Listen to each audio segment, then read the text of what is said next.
Hey, welcome to the pod. I am talking to you right now from my lounge room floor. I've got a painting in front of me, but also from like a different point in the usual timeline. So I was just talking to my friend Theo, and I was originally recording the podcast already, and I was like, hey guys, welcome to the pod. We're going to talk about aging today, because I've had a couple of conversations with Theo in the past about aging, and I thought they were very fascinating. And I had this like aging thing going on around my head. But then I also had this like compulsion to call Theo and have a chat with him. And the conversation took a totally different turn. Like, we ended up talking about so much, about thought leaders, about religion, about Buddhism, about the harm that's happening in the world and the good that's happening and the change that needs to take place. And Theo is one of the most interesting people in the entire world. So I'm going to start the podcast now after this, and so just in case there's any parts in there where you're like, what are they talking about? Were they going to talk about age or whatever? I just wanted to do a precursor and just let you know that we went completely off topic, and that's chill. So without further ado, I hope you enjoy what's coming for you. I am going to be calling my friend Theo really soon to talk about aging. So I'm going to give him a call, but it's really funny. Like, I have no idea what we're going to talk about. I was just like in the shower thinking, I want to record a podcast. I'm going to do one about aging. And then I was like, who I've wanted to talk to forever about this? Like, again, a bit on the pod, Theo. And then I got out of the shower and I texted him like while I was getting dressed. And I was like, Theo, are you free in half an hour for a chat? And he was like, yeah. I'm like, can I also record you on the pod and just like record our phone call? And he was like, yeah, why not? Fucking let's go. I'm obsessed. I'm so happy. I love doing stuff just based on like energy. Like, I had the energy to do this. I felt like calling Theo and having a chat with him. He was free. It lined up. You know what I mean? Like, don't you think it's so nice? Like, if you just trust your body and your instincts and you just go with what feels right at the time, energetically and everything, like, you end up just doing the things that you want and it works out. Everything fucking works out. It's crazy. All right, we're going to call Theo. I'm so excited. Where is he? Esther Boyd. I'm so happy to hear your voice. Yeah, it's good to hear your voice too. Oh my God, I love you so much. Hi. Hi. What have you been doing? Just working on philosophy stuff. Of course you were. We've never really gotten into this before, so I think this will be a really interesting discussion. It gives me a chance to tell you what I actually do in my spare time. Yeah. We've kind of only ever touched on it when we were working together. I was just saying that to everyone. Like, and I can't wait to get more into your brain about this, because I think that, I don't know, every time we've ever had a chat about aging, I have just absolutely loved everything you've ever said, and it's always been so eye-opening. And you're one of the smartest people I've ever met on this fucking planet. Also, I just want to say... Yes, keep going. I just wanted to say that I want you to feel like, just so you know, like, you can totally be yourself on this. You don't need to be anything other than exactly as you are, because you've probably not listened to this yet, but I am 100% myself, and I like to encourage other people to be the same when on the pod. Yeah, we've had many conversations like this before in the past. One of the things I think that we agree on both at a very, very deep level is that we're frustrated that in the world today we don't really see people who are just willing to kind of like be themselves and put their real selves on display, even if that means showing that you're a kind of egoic, selfish, confused, don't have all the answers worked out, that you're kind of like just stumbling through the dark and don't really know what the fuck you're doing most of the time. I think everyone kind of feels like this deep down, but it's very difficult to find people that are, particularly in the business space, where there's this huge value on being professional and sounding like you know things. And I have confidence, please believe what I'm saying. Yes. And how that ultimately really creates these conditions that we despise. So we're not going to try and do those things that we despise, but I'm 100% sure that if I listen to this, like, a few years time from now, my thoughts will have changed. I will believe different things. I will not want to listen to myself. I won't like the sound of my voice. I won't like I won't like my ideas. Maybe we got in an argument, and I hate Esther in the future. But right now, I love Esther, and so we're going to do this, and we're going to try and be ourselves. I'm so obsessed. Oh my God, you're hands down one of my favorite people in the whole planet. All right, but I actually have no idea what you wrote me into, and what are we talking about? What do you mean by aging? And I've got all this other philosophy stuff that I could talk to you about, but I don't feel like I'm an expert on aging. And I'm like, why would Esther want to talk to me about aging? Can I really offer anything useful on that? I don't know. Yes, you can. That's so funny. But also, like, we don't have to limit it to aging. Like, if you want to go off on a tangent for 20 minutes about ancient Egypt, like, go ahead. I don't mind. It's fine. Yeah, absolutely. I've been thinking of, it's funny you say that. I've been thinking about Egypt lately. Me too. You tell me, you be Esther. You do what you want to do. Not sort of what we previously discussed about how we were going to do a podcast, and I wanted you to be Esther, the sexy high elf reading elf pornography from Lord of the Rings, because I thought everyone would want that. But I don't want to force you into something you don't want to do, even though I think you should really do that. But yeah, what are we talking about? So Esther, that's just sitting in the lounge room in overalls, painting a picture. Well, I will be soon. I'm just currently looking at a canvas. Okay. Wants to talk about aging, but we don't okay, we talked about this once or twice in the past, and you were like, I'm really fascinated by humanity's obsession with age. And then we were kind of just like talking about it because we were actually writing an ad for someone. I can't remember who it was or what we were doing, but... Okay. Sorry, do we need to clarify if an audience is going to be listening to this? Because I had no idea what you wrote me into, so I might just need to clarify that. Do we need to clarify, like, how we used to work together and because you're sort of like, you're bringing in sort of things that I know what you're talking about, but if somebody else is listening to this, they're like, what are you talking about, Esther? I'm so lost. And you guys haven't even, like, this is the worst podcast ever. Like, where are you going with all of this? Like, do we need to clarify some things to start with? We used to work. Okay, hi audience. Hi, I'm a terrible storyteller, but just to clarify, Esther and I used to work together for one of Australia's top digital marketing firms. I'm sort of in the copywriting space, but I'm also deeply interested in logic. So I do creative things and I do logical things, and I'm not really sure what Esther does. Video, photography, marketing. I do marketing at the moment. Just loving people. Maybe that's sort of more what she does. I don't really know what Esther does. She's wrote me into this. All right. That was perfect. Okay. All right. Let's keep going. Okay, so for context for you, I was talking to everyone before you came onto the call, and gave a very like. Who's everyone? Oh, just like everyone who's listening to this episode. Okay, hi. Yeah. Hello. But we're not live, okay? So, like, they'll listen to it later. Yeah. Got it. Okay. That was, like, the funniest thing I've ever heard. I was literally crying, like, trying not to fucking wheeze the whole time. Okay. But aging.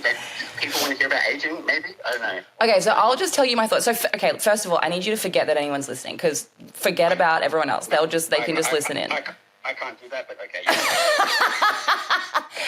Just talk to me, not them. They'll just listen. Yeah, I got it. Yeah. Be natural. Yeah. My normal crazy self without getting into trouble somehow. When do you ever get in trouble? No, if I really truly be myself, I will fully regret what I'll say. But I'll try to do like the best possible bad version of true Theo, or whatever that is. That is so funny. Hang on, I'm just putting the microphone down for 1 second. I'm going to grab something. Sorry to everyone who can hear me rustling about. I just needed something to rest the phone on. Okay, I'm back. I'm sure I'll say interesting things later, and then like maybe people, and you can like highlight those things in like, the shorts of the pod, or like if you were going to put this with text, you put, here are some great quotes this person said, and if it sounds interesting, listen to the start of the podcast, but I should say there's a bunch of rambling that goes on in the start of the podcast, but you'll just have to try your best to get through all of that to get to the good stuff, right? The rambling stuff isn't the good stuff, just to clarify. You probably didn't want to be like, I want to just listen to someone like do some rambling. I want to like get some real quality value from whatever this is that we're doing right now. Imagine if this was all just a hoax and I was like, hey, everyone, we're doing a thing about aging, but it was just a bottleneck episode of you rambling. Never get to the point. It gets nowhere. The sort of like get nowhere podcast. Listen to it. It's great. Oh my God, that is so funny. All right, well, I like talking to you. You're really fun. Probably actually one of the best people that I've ever met. Genuinely, I can say that. So if anyone hasn't met Esther in person, if they're just listening to this and they're like, "Oh, Esther sounds like really sexy and funny and smart," and you don't even understand. Like when you come into contact with her, she's just glowing. Like this energy force of the 10,000 suns in your face, and you're just like, I can't see properly. You're too bright and beautiful and lovely. So it's so much better in real life. Oh my God. That was so beautiful, Theo. Thank you. Yeah, no, really, it's true. But what do you want to talk about? So I wrote some things down. I just want to get your thoughts. Mm-hmm. So I wrote down aging. Such a fucking lie. and then I also wrote down people write themselves off because they think their value is in their physical form. And then I also wrote down I don't think age equals intelligence or experience. Because you know how like so often you get a job somewhere or whatever and everyone starts being like, how old are you? And they just want to put you on like a hierarchy of how they can treat you. Yep. And their ego is just like assessing like, is this person going to like accidentally shame me later, or am I older than them and I can pretty much like trample around and do whatever I want because I can just do the whole like, you're young and adorable, oh my God, blah. Yes. Like, what are your thoughts on that, the last one specifically? On so many levels, I agree. So I just want to clarify that what I spend most of my time thinking about are the core human errors in logic. I study an area of logic called informal logic or argumentation theory, and my major focus is on cataloging logical fallacies, which have to do with basic errors that are common in argument that we kind of need to talk about because they're so important. We don't catalog obvious problems in the world. We don't need to talk about those things. They're irrelevant from the discussion. So the kinds of things that you're bringing to me is like, I feel like we all have this, right? We discuss these things that make us mad in the world, and we feel like, isn't this crazy? And we want to talk about these sorts of things.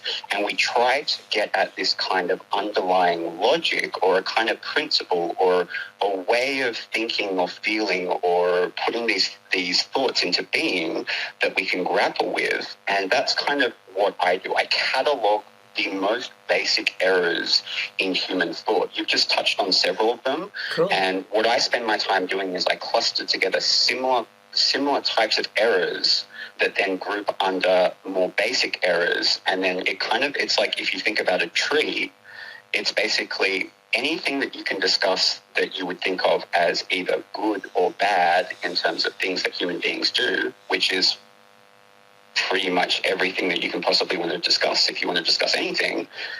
I try to make that more clear and explicit in terms of what's the underlying logical structure and have people study those sorts of things. And do the people that study those kinds of things, do they have agreement on, or do they kind of all disagree and there's just no way of sorting through any of these issues? Or is there actually a really deep underlying structure in the way that humans talk about problems, and then do we just talk about problems until we just die? We just get to we get sick of talking about them, or we just find a new thing to talk about, or we're just going around in circles, and are we ever making progress in that? So what I am trying to do is to try to get to the root problems of the things that human beings talk about. And I feel like I've made a lot of progress in that. There's still certain areas that you could ask me a question and be like, do you have any thoughts on this? And I'll just be like, no, because I just don't have expertise on that at all.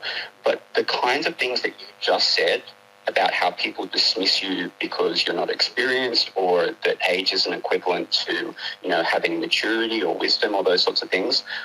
You've actually already touched on established logical concepts that people have spoken about. They have written about them. You're basically describing one of the most basic logical fallacies, which is the ad hominem fallacy, which is that it's where somebody is basically using you. They look at you, Esther.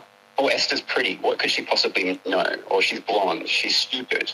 She must be stupid, because what could she possibly know about anything? And so rather than actually getting the time to know Esther, or, can you actually do the job at hand? Like, show me that you can do, video editing or videography or photography, rather than me actually putting you to like a standard of proof, giving you tests of your competence. I then use these sort of lazy shorthand judgments where I go, has Esther got a PhD in videography? Does Esther have 20 years of experience in videography? Are there other testimonials saying that Esther can do these sorts of things? And what we do is we use all these lazy shortcuts, what in my space they're called heuristics or heuristic judgments. They're ways of basically approximating, and sometimes they are somewhat reliable, which is why people use them. They're somewhat reliable, but they don't actually get us to our goal. If our goal is that we want to show that Esther knows something about whatever it is that we want to know about.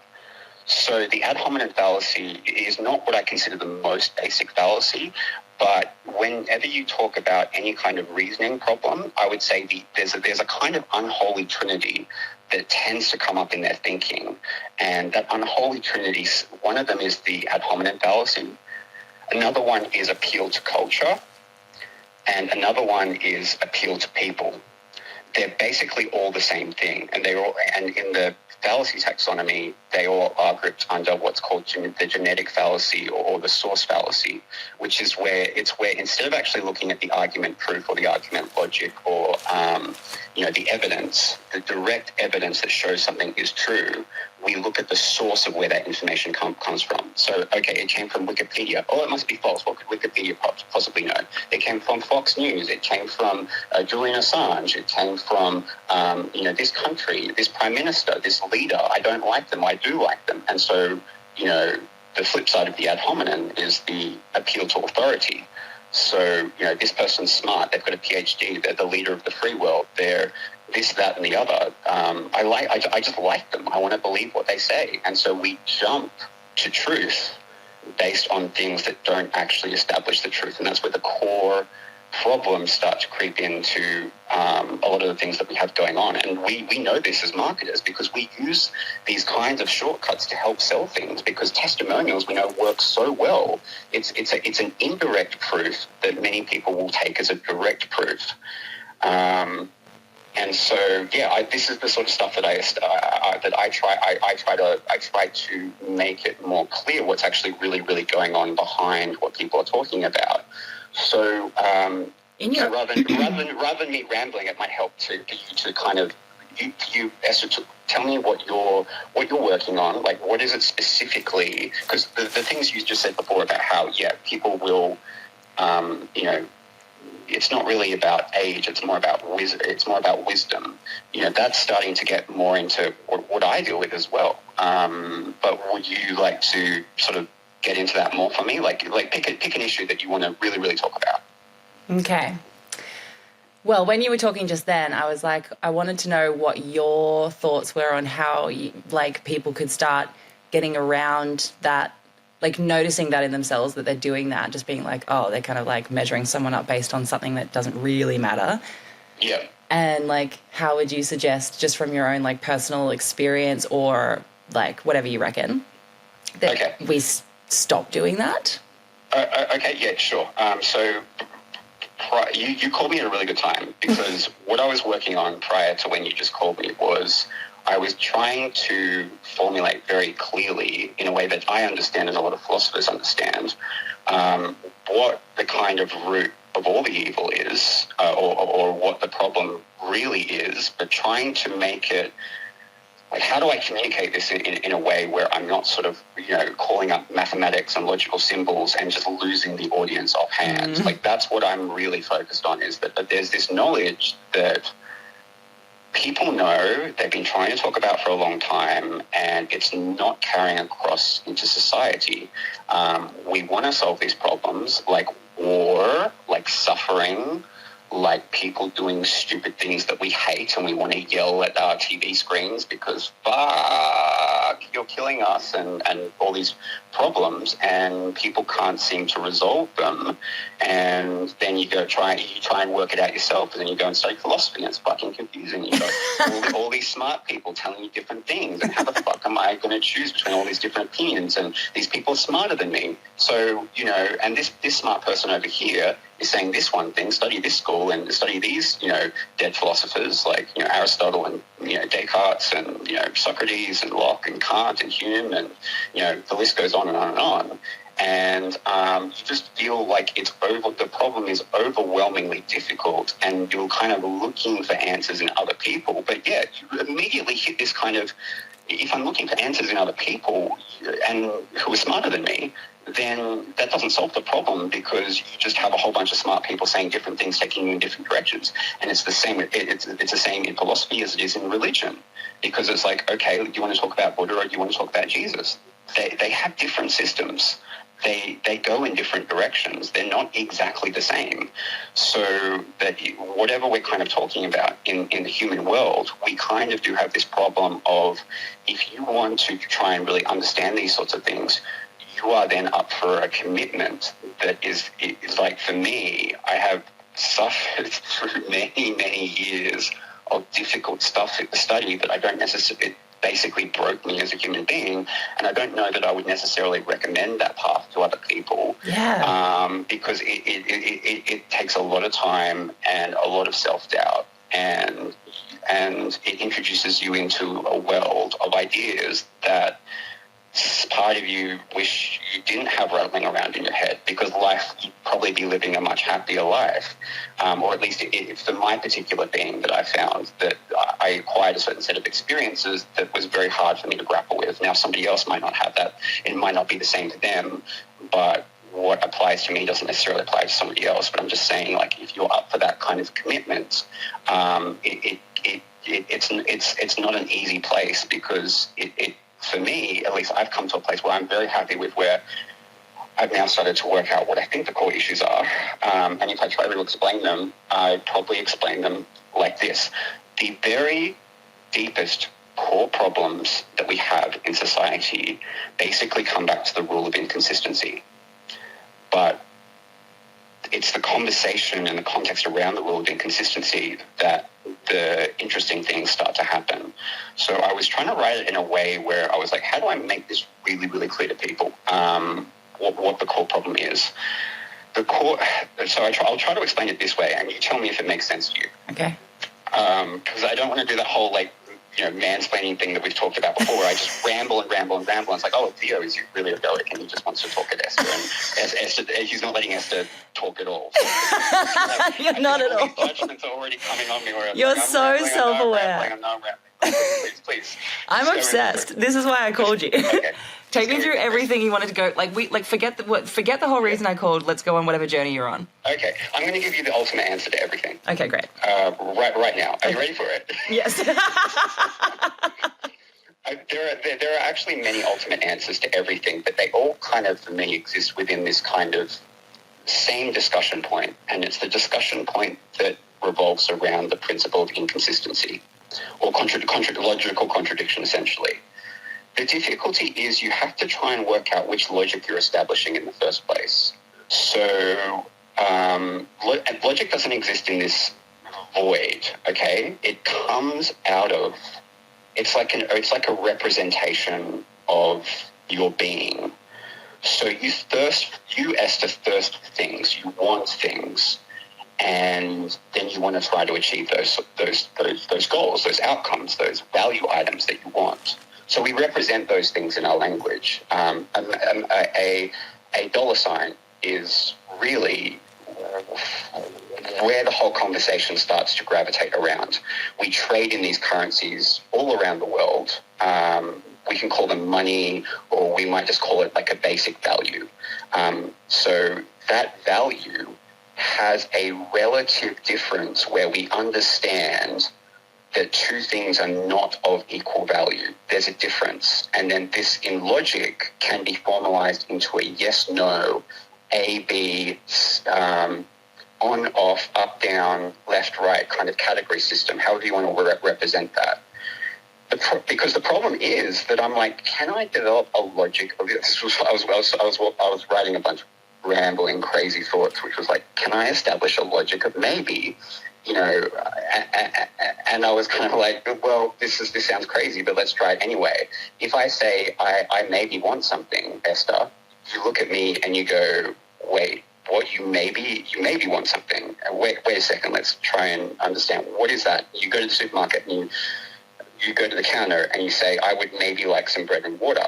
And either the machine or the person at the counter like gives you this, okay, that's crazy. That's invalid. I don't understand what you're asking for. Do you want water? Are you thirsting for water right now? And I kind of might say to myself, well, I'm maybe thirsting for water, but I am actually thirsting for water. So we come back to these kind of prior value states that we really, truly do want. They're real for us. No one can be confused about the fact that they're wanting water if they're dying of thirst. They really, truly do want that thing. Now, the significance of what I've just said is that universally, humans share certain basic value starting points. That's what gets the whole system going in the first place. Now, there's other kinds of things that happen in the human world where people say they want things, but it's kind of like not really that important. It's not like saying, I am desperately dying of thirst right now. I really, really need water. Like that's a deal breaker for me. Just watching a Netflix film that's, deciding whether, you should watch it or not. It's less important by definition than dying of thirst right now. Agreed. And basically then what happens is everything that you put into a state of play in your logical system, like what we've just talked about before, comes with an implicit logical priority built into it, behind it, that you can use to resolve any difference of opinion, as long as you know what the relative weights of people's values of importance are, going back to primary value states, the most basic primary value states. Like, I am dying of thirst right now. Please satisfy this need. Does everything I say just there kind of make sense? Yes. I was picturing it in the sense of like, we all agree that, like, also the was it Maslow's hierarchy of needs, that kind of came up? Exactly. Yes, exactly. That's kind of, so I wrote a book about many years ago, and I put Maslow's hierarchy of needs on the cover of that book. It was about business models, some of the most, like 40 of the most common business models that people refer back to in business. But this is the logical sequence, and then it happens. If you're talking about a model, you must be referring back to something deeper, right? Like, we're having a conversation. It's important for some reason, isn't it? So what are we referring back to? Aren't we referring back to human needs and human wants? Well, can we categorize those? Yes, people have done that, and people often point to Maslow.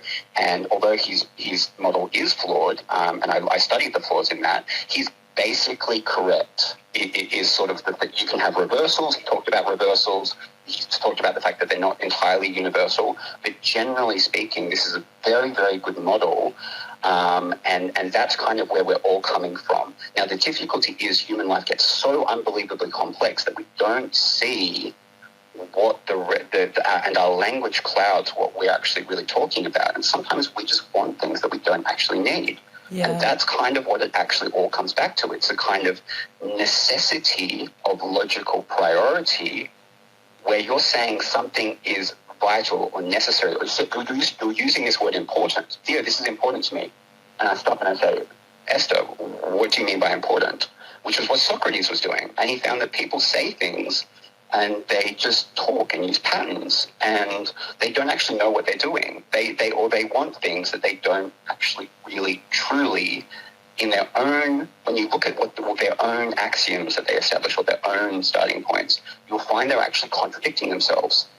And that is the whole basis for resolving any problem that you want to look at. Now, I could just say, look, Esther, we don't need to have this conversation. Everything is about inconsistency. And like, just, isn't that a brilliant movie? I just go on the screen and I say, hey guys, it's about inconsistency. Bravo, you're brilliant, well done. No need to expand on what that principle is. That was the most brilliant thing you've ever done. No need for art and investigation and logic and science. Yes, there it is, it's all there. We can now move on and stop war and suffering and everything. The problem is that the writer needs to kind of come along and then really make explicit to us what we're kind of already doing and be like, yeah, we are actually really going in a kind of maddening way. We're going round and round in circles because and this is what actually the deep problem is, which was what Plato kind of recognized, which is that people aren't really willing to look at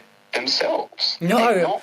They want to point at other people and say, you're doing the bad things. You've got ego.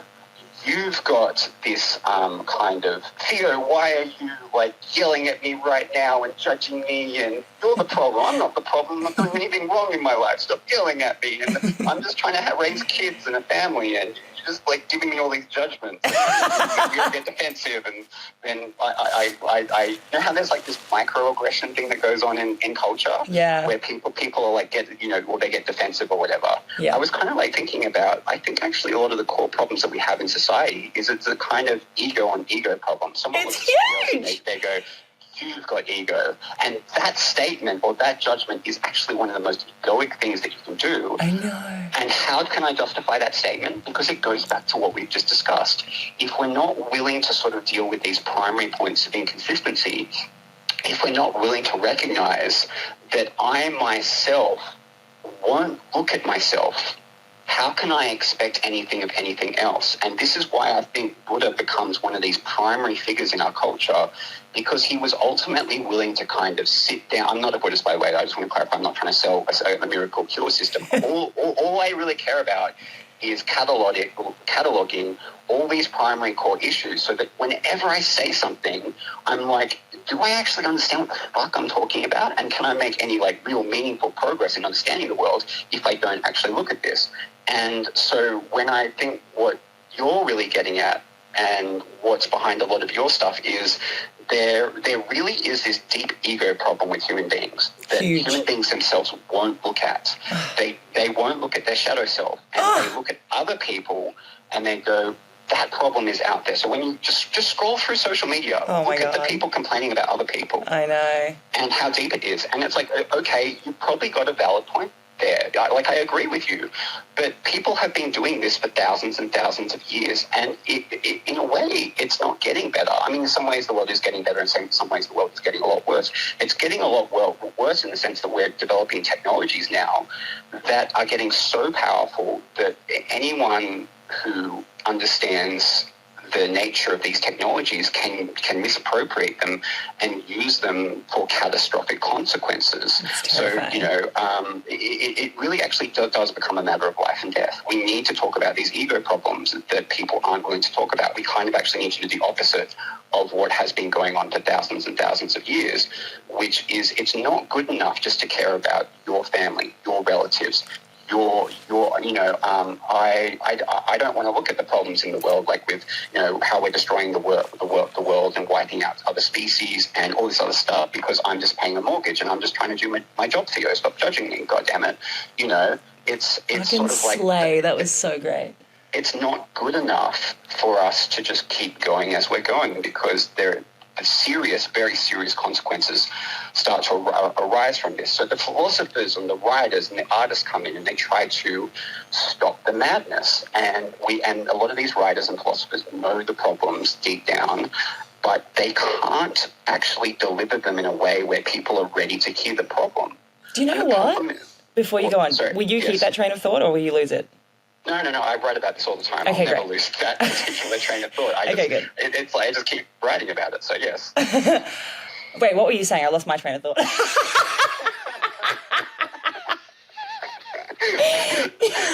I don't know. I just keep rambling. Okay, because I was going to ask you something. You'll say something. Damn it! Anyway, go on. Okay. You just interrupted for no fucking reason. Okay, so the major problem is inconsistency. But that's just a really boring problem, and I can't sell that problem. I can't sell that problem to anyone. That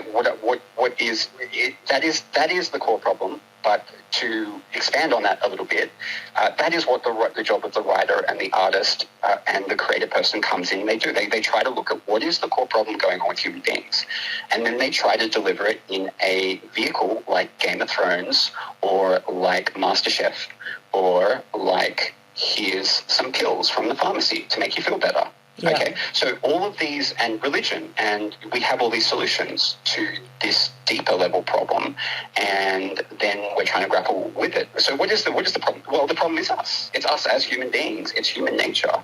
It's that we have all these competing complex emotions that we're trying to get satisfied and fulfilled, like Maslow's hierarchy, like love, like sex, like water, like status, like love me, I know things and I have value in the market.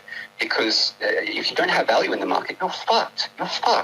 You know, people are going to come in and they're going to be able to buy homes and they're going to be able to have partners and they're going to look good and they're going to, have millions of fans, and then you're going to be left behind. Do you want to be left behind? Do you want to be a loser? Do you want to be a fucking failure? Because you cannot escape that value judgment when you're in society. So you're fucked when you're born into this world. I'm obsessed with this. Because you have all these people that are valuing you, and you can't help but try and get your needs satisfied because you're a human being. You thirst for water. If you're a vampire, you thirst for blood, but you're not a vampire, you're a human being. Or maybe you are a human being who thirsts for blood. I mean, I don't know any of these people myself, but I know a lot of human beings who thirst for water and sex and status and money and power and knowledge and all these sorts of things. There are certain core archetypes of the human condition that we can look at and examine ourselves. And so I used to work for a psychometric testing company. Wait. I just remember the thing before the psychometric testing company. What? I was just thinking before when you were like, us like writers and philosophers have trouble getting, like, we need to change the world. We really have trouble getting this message out there, essentially, like everything that you kind of think of and come up with. And then I had this like moment just before inside my body of just like, oh yeah, like ever since I've met you, I've been like, I want to have a podcast. Imagine having a podcast with Theo, and then tried to get that happening at work, but then I realized I was probably going to leave. Didn't want to like start a thing and then go. And then I was like, so, I got my own podcast eventually, and I was like, oh my God, I need to have Theo on, I need to have Theo on, I need to have Theo on. It kept going through my head constantly. But the main undercurrent of that feeling of wanting to have you on a podcast, even before I even had a podcast, was the need to facilitate your brain reaching the world, because I know that you're not going to do that yourself. Yeah, I'm not going to do that myself. But your brain is so phenomenal. The only reason, this is the first technical media appearance that I've ever done, actually, because otherwise I just sit in my room and I doubt myself, and I'm like, I've surely missed something. There's something else that I need to look deep at. There's some philosopher, someone's mentioned, I've had sort of a brief encounter with someone, and it made me start to doubt some of my thoughts, and then I go and study that thing for a while, and I'm like, no, actually that isn't really the right direction. That's so ridiculous that you doubt yourself. Yeah, you have so much, do you know what? Even if you never studied philosophy, your perspective and the way that you observe the world, digest it, and then can communicate it is enough. Like literally just the way that you can observe and dissect and understand is enough. Like the fact that you also have, this philosophy knowledge and you can like speak about things theoretically and blah, blah, blah. Like that's just an asset. That's like just having like a salad side dish or something. But you already, as you exist in your raw form, is phenomenal. So like, don't doubt yourself. Holy fuck. Yeah, we were genuinely going to do a podcast together, I was sort of like, I honestly have all these doubts. I'm like, well, I'm a terrible storyteller and I forget myself. And like the train of thought thing that we were doing before, it's like, where is this train of thought going? And I would lose myself, or I'd try to make a point, I wouldn't be able to make it properly. Oh, I do that all the time. No one cares. And then you would come in and you would pick up all the failure stuff that I was doing, and you'd be like, this isn't failure. This is a nice, orange basket of juicy oranges. Look how juicy these are. And you're like, oh, yeah, they are so juicy. I love it. It's so juicy. That's so true. I would do that. That's exactly how it would be.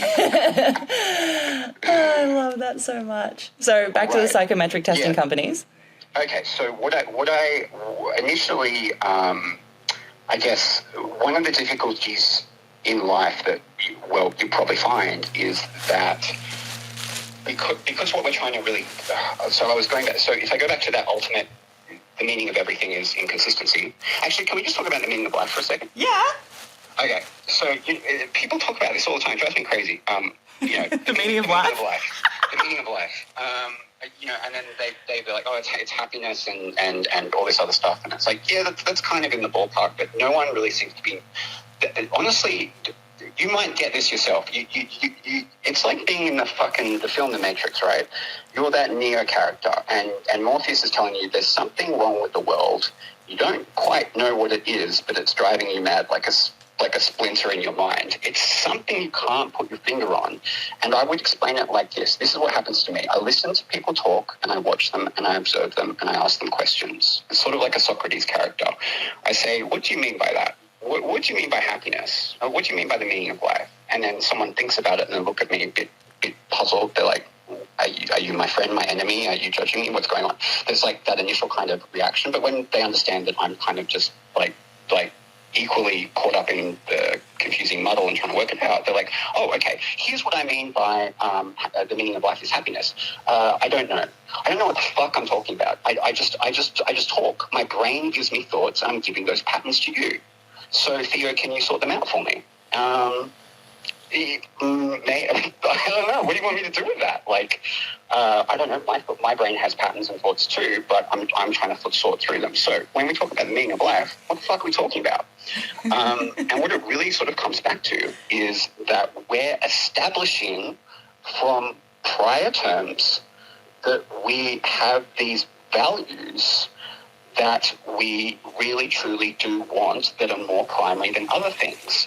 So that's where the conversation is going. It's not the end conclusion. The end conclusion is it's all about happiness, or it's all about community, or it's all about helping other people, or it's all about love, or it's all about Jesus, and it's all about coming to God. Those are end conclusions from which you haven't moved through a logical sequence to prove what you're saying, and then compare that axiom system with other axiom systems where we can work out there might actually be some chains of logic in this reasoning that are better and worse than other systems. That's what I do. I come in and I say, I don't want your end opinion. I want how you got there. Let's look at how you're getting there. So what are your prior starting points? And then we go back through the sequence. Why is it about happiness? Why is it about love? This word love may as well be like you saying it's about purple squirrel octopuses. Yeah, what does that mean to you? That doesn't. What is that? What is that? If you just assume that two people, 6 billion people in the world, or however many people 8 billion. believe in God. Oh, right. Is it 3 billion? Something like that? I don't fucking know.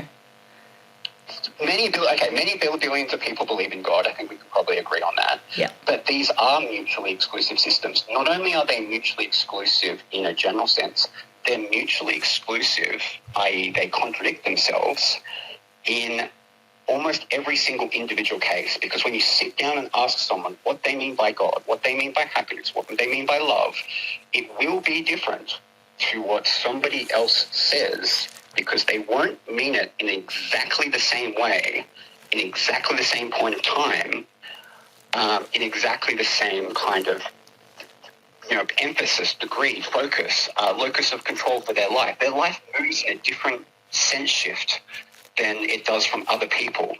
And so I actually think, really, that when people are talking about God, since I have to go through their axiom system in the first place, their God is really whatever their value system is at the end of the day. They will only be able to read a certain doctrine or Bible or statement, and if it agrees with something that's already in them that's established, then they will accept that God, that version of God, as true or not true. But you just look at people in the world and you know that different people, they can't all say, well, it's sort of God flowing through them, or, they're interpreting God's word.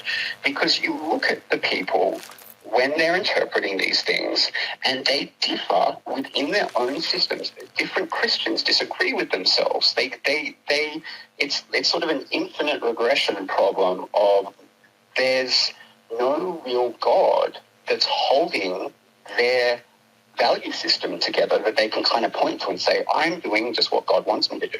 Mm. You're becoming unbound from your own logical constraints because then I'm in a position where, okay, I can accept what you say, but I have to live in a world where someone of equal opposite intelligence says something that contradicts or slightly differs from what you've just told me. And that is the first problem. It's that we're born into this world where we don't know what the fuck is going on and we're desperate for answers.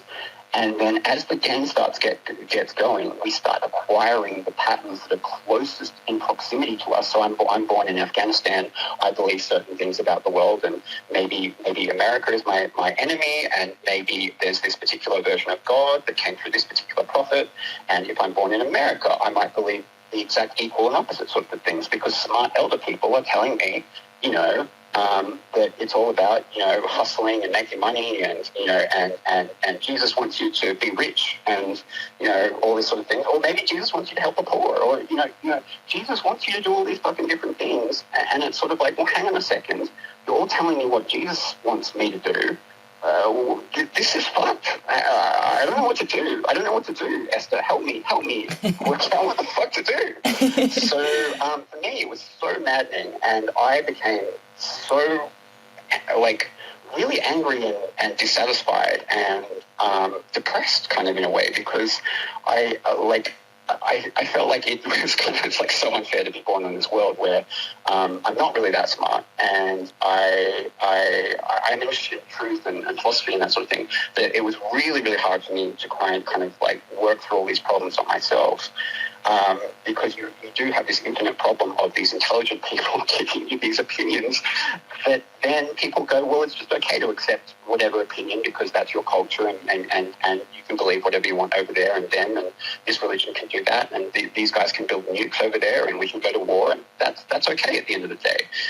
How can you say don't build nukes, don't believe in that God? We have religious freedom of expression. Are you a tyrant? Are you trying to control my thoughts, Theo? Are you an anarchist? What is this label? Are you an atheist? Are you a Buddhist? Theo, I'm trying to understand where you're coming from so I can ascertain whether you're my friend or my enemy. And that's the world that I feel like I constantly struggle with, and is probably one of the main reasons why I don't talk to people, particularly in a public space, and that I've realized that I actually can't have that attitude towards the world, particularly recently. And is one of the reasons that I am talking to you and trying to get to the root of the problem that I think everyone deep down feels inside, and they know this. It's like, is this not driving you crazy that people they talk to you and they just give you patterns from their culture? It has nothing to do with the real truth behind things. Yeah. If they were really, really, truly interested in solving anything, telling you anything, they would want to go as deep down into philosophy and science and whatever tools are available to help them solve the problems. Yeah. But they end with the conclusion, the opinion. And I know that I'm yelling at people and judging people and all this sort of stuff and creating some of the problems myself. But again, I just ask you to be like, bear with me here. I'm trying to sort it out myself. I don't have all the answers. Do I think? The basic one, I feel like it comes, depending on what you mean by answers, without getting into a kind of, what do you mean by that sort of thing that philosophers do that sort of gets us nowhere in the end. There really, really, truly is an ultimate answer to everything. And the meaning of life is not just someone coming to you and being like, it's this, just believe me, because you're just going to do the confirmation bias thing of, your facts suit my feelings. So yeah, let's just all join in our tribe together and care about all the things that we care about. Like, we know deep down that there are huge problems in the world. We know that we're getting to a point with technology where we might actually be getting very close to destroying ourselves. Nukes already exist on the planet, and there are governments that are at war with themselves, and there are people who hate each other.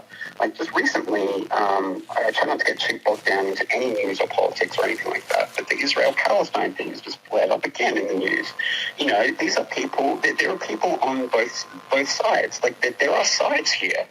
And what I'm trying to sort through is how do we resolve some of what people are talking about as madness? Because you could just put stadiums full of people that, you could just imagine yourself in a stadium with any particular idea, and you can just fill them with equal and opposite stadiums of people yelling at you, believe us, believe us, believe us. This is the answer. This is the answer.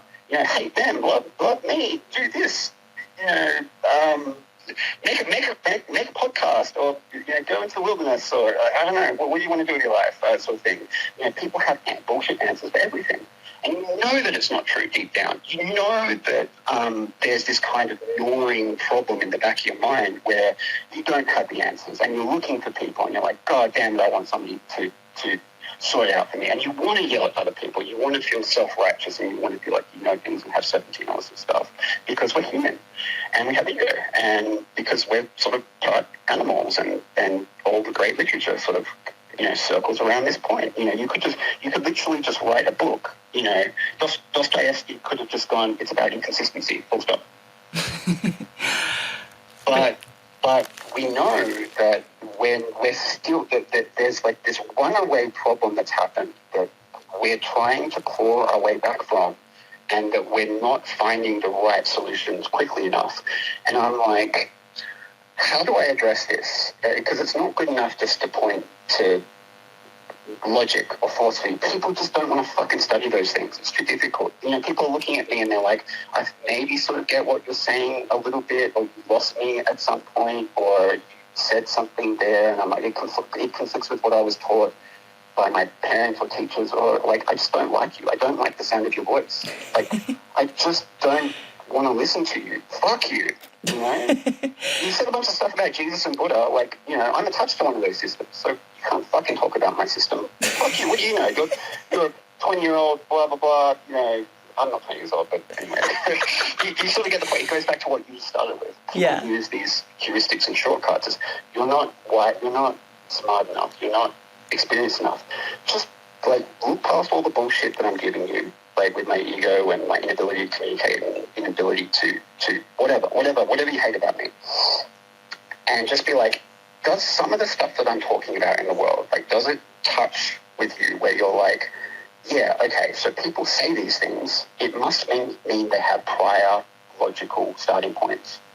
And that must mean that there's a difference in relative value, and that if we explore those differences in relative value, not just the end conclusion, but try to work through the succession of reasons or the context in which those discussions are taking place, that really does then get deeper into the most basic issue behind any subsequent issue.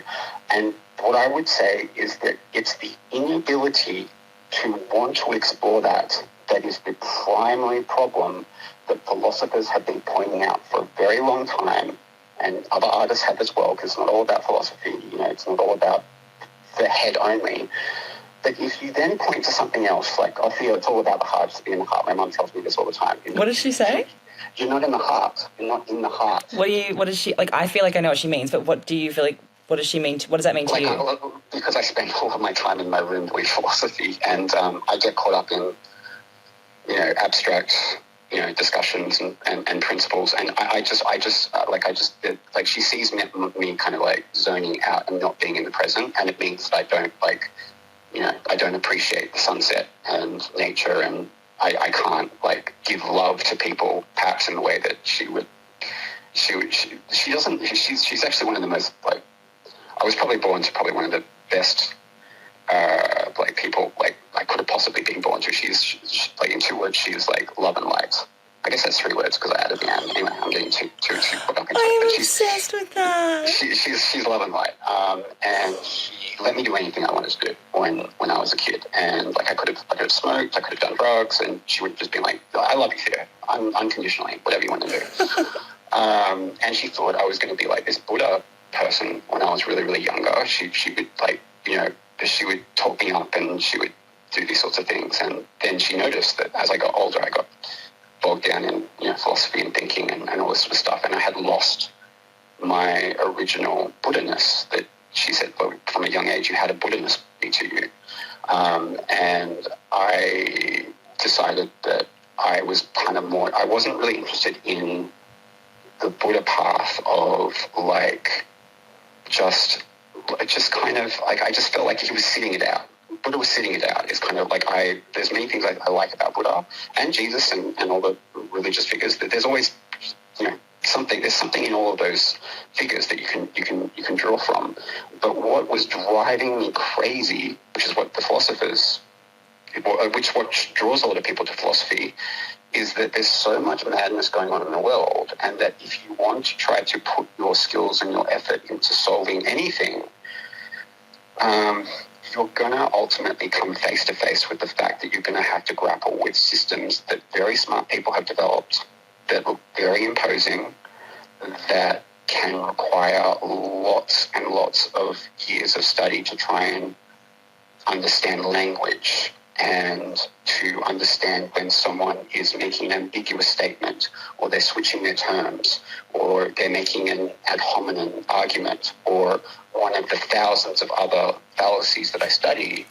That takes time to then accumulate and then put into a picture of, holy shit, it starts to fit together, and then start to kind of be like, actually, when people say things like the meaning of life is XYZ, that's a fallacy. And the reason that it's a fallacy is because it starts from the principle of inconsistency, because by being human, unless you're a vampire, if you talk about vampire logic, right? It would just be, there would be just a different system that you would have to look at and compare. But because we're human and we want certain things, then we have primary wants. And so you can then start to move up your way in terms of value, so that when somebody is making a statement, what I actually ultimately hear is a certain kind of set of consequences that they're really interested in. Usually what I hear is I just hear patterns that they've acquired from a teacher, from a book, someone who they think sounds smart, blah, blah, blah, blah, blah, and they give me that pattern, and then you start to dissect the pattern. And one of my big problems becomes that I want to jump 10 steps ahead in the conversation because I already know where the train of thought is going. Like, it's like looking at a logical tree where I've categorized certain fallacies that people have been talking about for a long time, and it like lights up on the tree, and I see where they are on the tree. And then I know where I can then move through on the tree to be like what the core error is. The problem is that whole context of conversation, that like what we're doing right now, can take days or weeks or years for them to like really fully in their bones start to like, because this is sort of what I'm getting at, is that to solve anything, it requires you to value truth. If you are not interested in truth, I can't help you. Like, you have to kind of have this Plato-like character in you, or Socrates-like character, or whatever philosopher that you really are connected with. If there's some kind of link that I can make there, then we can go on that journey of discovery together. And my big problem is that I kind of have to feel like I then have to hold back information like Socrates, because I don't want to be like jumping ahead and being like, you just need to stop going down that train. I need to get you to like me. I need you to appreciate my perspective, or whatever. Like, all we've just talked about is like, we can't just have all these conclusions. Those conclusions aren't getting us anywhere. Everyone's just yelling at each other. We've got stadiums full of people yelling at themselves from different teams and all that sort of stuff. It's like, we just can't keep doing that. It's not working for us. These are some bad consequences. And if we can't agree that they're bad consequences, then why are you yelling at the TV?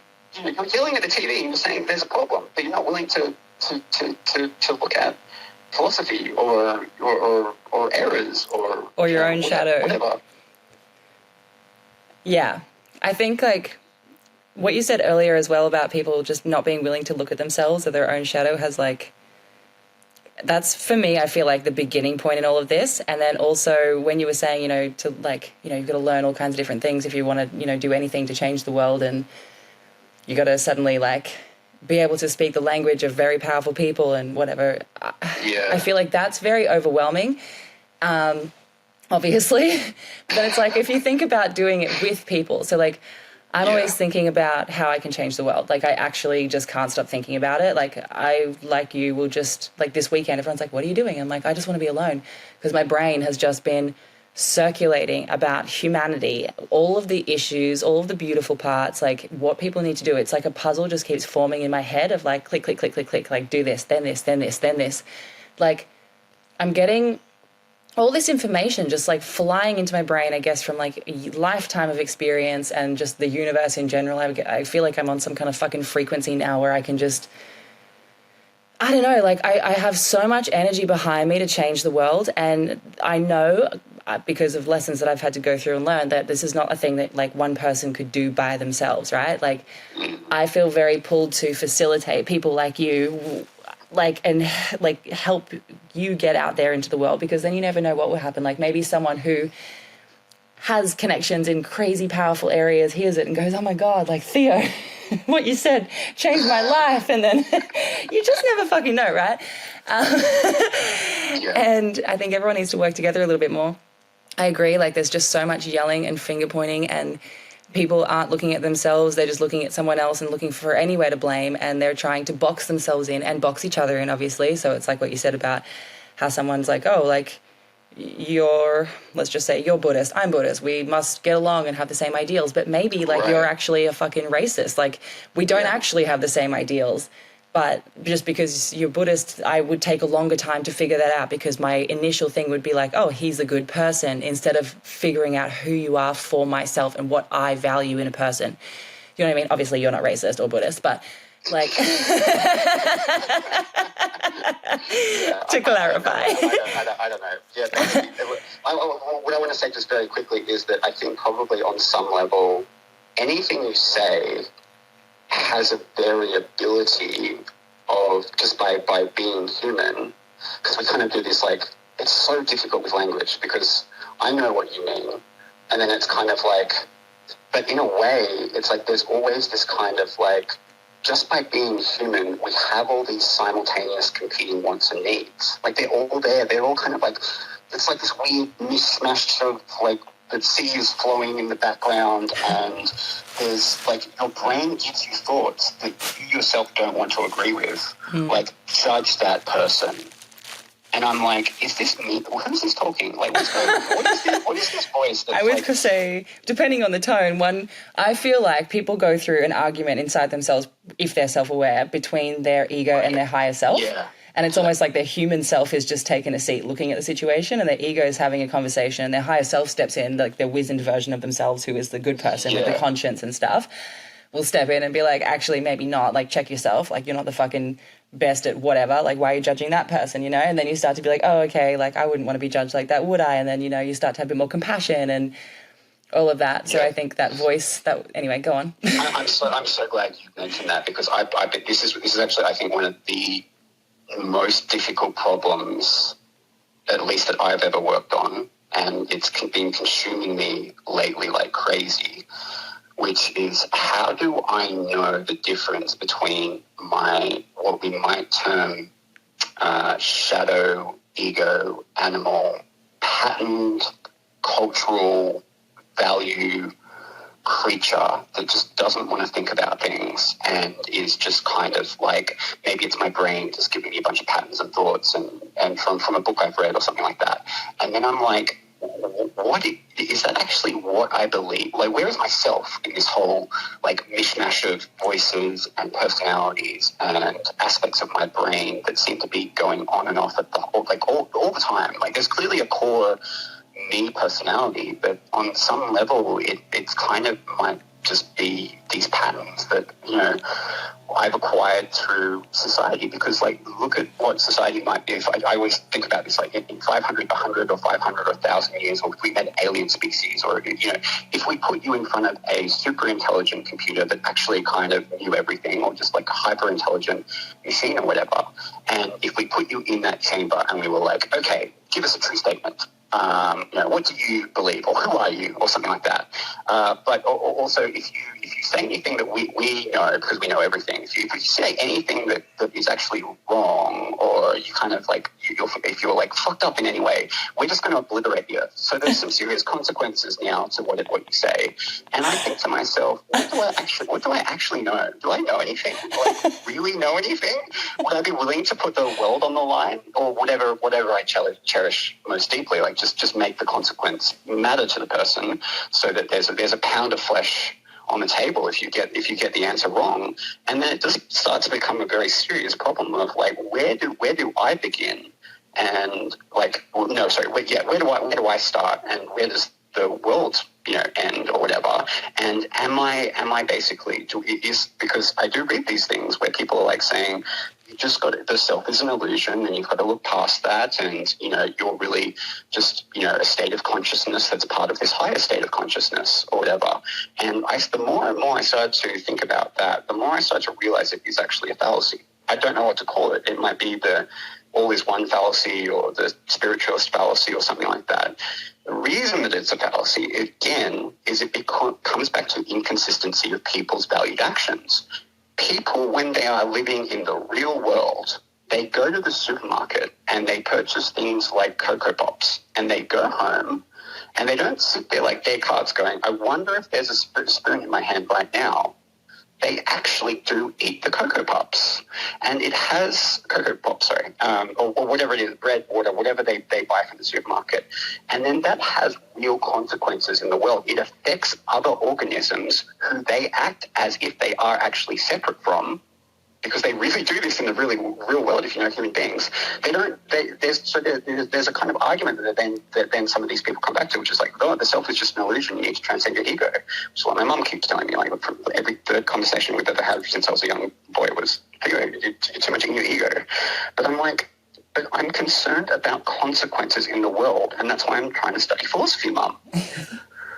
So leave me alone to study philosophy for a little bit. I just don't want to go off and because I just see it as a cop-out. I just see Buddha's got a point, but also at the same time, he's sitting out from society, and that has real consequences. He's not only just sitting out from society, he's actually sitting on a blade of grass under a tree. So from the perspective of the blade of grass, Buddha's a monster, okay? And he might sit on a grasshopper. You just add the scale. Yeah. If we're talking about a system of logic from the perspective of the grasshopper, Buddhism is pure evil. Okay, because the Buddha, the person, your leader, your great leader, didn't recognize that he actually crushed a grasshopper friend. Okay? That grasshopper was really a valuable grasshopper, and we're willing to go to war over this and destroy Buddhism and your whole state. So it's not enough to just sort of say, well, transcend your ego or whatever. Where are you going to do that from? Are you going to sit in a voidless space area that has no effects on other people? Give me that option, and then I might decide if I can do that. But I can't actually do that. I actually want water. I my body screams at me when I don't do these sorts of things. So I'm then jolted from my seat, and I rush to the supermarket, and I go, fuck, where's my cereal? Fuck, where's my bread? Fuck, where's my oranges? And then I give implicitly a vote to a system that then creates these fast food giants who then, have a lot of power in the world. And when now this power is being reintroduced back in the system, so that when you go to the supermarket counter, it's covered in Mars bars and chocolates and chips and stuff like that. And then if you have kids, you can't help but walk past that area, and they're screaming at you. Now your kids so your body's screaming at you for sustenance, and it doesn't want something healthy, it wants something sugary. So we pay the sugar companies and create these giants, and then they have the power, and that power gets introduced back into the system, and they're controlling what's on the TV and our media, and telling us sorts of things, and then we're creating this kind of environment of suspicion now, because now we're like, they might actually be lying to us, and they have been doing this for a long time. And then we have these issues like greed and corruption and war, that then, so the whole thing starts to escalate, because I don't know, we're just not willing to kind of really look at what we're talking about. So when we make these statements like, this is the meaning of life, or transcend your ego, or whatever, I'm like, hang on a second, isn't that actually one of the most egoic statements that you could possibly make? It's because it's not really willing to address what you're you are actually really interested in, which is the consequences of transcending your ego. Because I believe that when I hear people, what I'm actually really hearing is XYZ will have certain good effects. That's what they're really interested in. And they will move their whole value system once you find what you might politely call a deal breaker, which is that when you find a way to actually put their pound of flesh on the table and say, what you just said, I am actually going to apply in the real world and see if you like it. If this, like, it might actually harm you. So let's play out your game and see what happens. Then people are like, well, actually, it wasn't really about my rule. And then they move the goalposts and they introduce something else and they start thinking about something new. And you're like, just please, can we have a conversation about how it's not really about thing? It's never about thing. It always comes back to ourselves, which is that we're interested in certain effects and that there is really truly a value primacy of effects that we're all interested in. So one of the big problems that I think more people really need to discuss is the fallacy of moral relativism. Because what relativism comes in and says is that all opinions are equal, that you just need to respect their religion, Theo, and not fight those ideas, and just let people have their opinions and don't bother them with your philosophy and your questioning and your annoying sort of voice and your bad storytelling, and we just don't want to listen to you. Okay? No, I think people need to shake up. Everyone is so comfortable. Well, not comfortable. People are actually starting to shake themselves up a bit. I think people are getting to the point where they're realising that this is no way to fucking live. More and more people are like, oh my fucking God, what's going on? How is this the world that we live in now? Like, what is this even real? Like, you know, and so I think that... Like the Matrix, oh, what the fuck is real? Are we living in a sort of computer simulation or oh my God. Yeah, but I just think people just can't believe it's this expensive just to be alive on Earth. Like, people are saying things like, I didn't fucking ask to be here. Like, how come I can't just pick a spot on the ground and say I live here now? Like, how come I can't just pull food off a tree without getting in trouble and just someone else owns that tree, you know? Like, how the fuck is that how we live? You seriously wouldn't believe how long I've thought about, like, can I opt out of the system? I genuinely... I'm just doing it in, like, an in-out way. I've got a foot in and foot out. So what you were saying before about Buddha, like, copping out and just, like, chilling and not being a part of it, I think that, like, balance really lies within the ability to... I guess obtain like as much self-awareness as possible, and also figure out a way to live in the everyday life in a way that suits you best, like in a way that you really value. And I think that all comes down to finding out, like looking within and figuring out what it is you actually do value, and then changing your actions to align with those values, obviously. And then doing like a lot of practice in being yourself, even in situations where it's a bit scary to do so, and a little bit like when your ego is like fucking terrified. Also, the realization that we're all like, you're always going to have an ego. I don't fully understand the concept behind the term ego death, and but from hearing it, like I literally never looked up what that properly means, but I don't like the sound of it. It gives me the ick. Like I would say, I don't think it's real. Transcend your ego sort of thing. I just think it's bullshit, honestly. I really think that... I think getting to know your ego is the key. Like, I think not letting your ego run the show, not letting your ego drive the car... Fuck off. Yeah, absolutely. No fucking way. You can't just let your ego have the fucking wheel. No, that's dangerous. Yeah. That's how evil villains are created that ruin the entire world.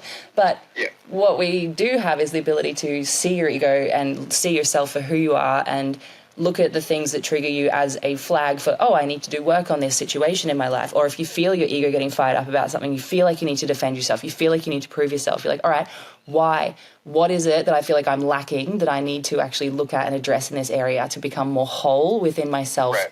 So I think like getting to the point where people actually love themselves and they don't feel like they need any external validation, or they don't need to buy anything that they don't actually need just to love themselves more. Like truly loving yourself through fucking thick and thin, understanding yourself when you're having a hard time, knowing that it's not always going to be easy, it's not always going to be high vibing, and being okay with that, being okay with the general ebbs and flows of life.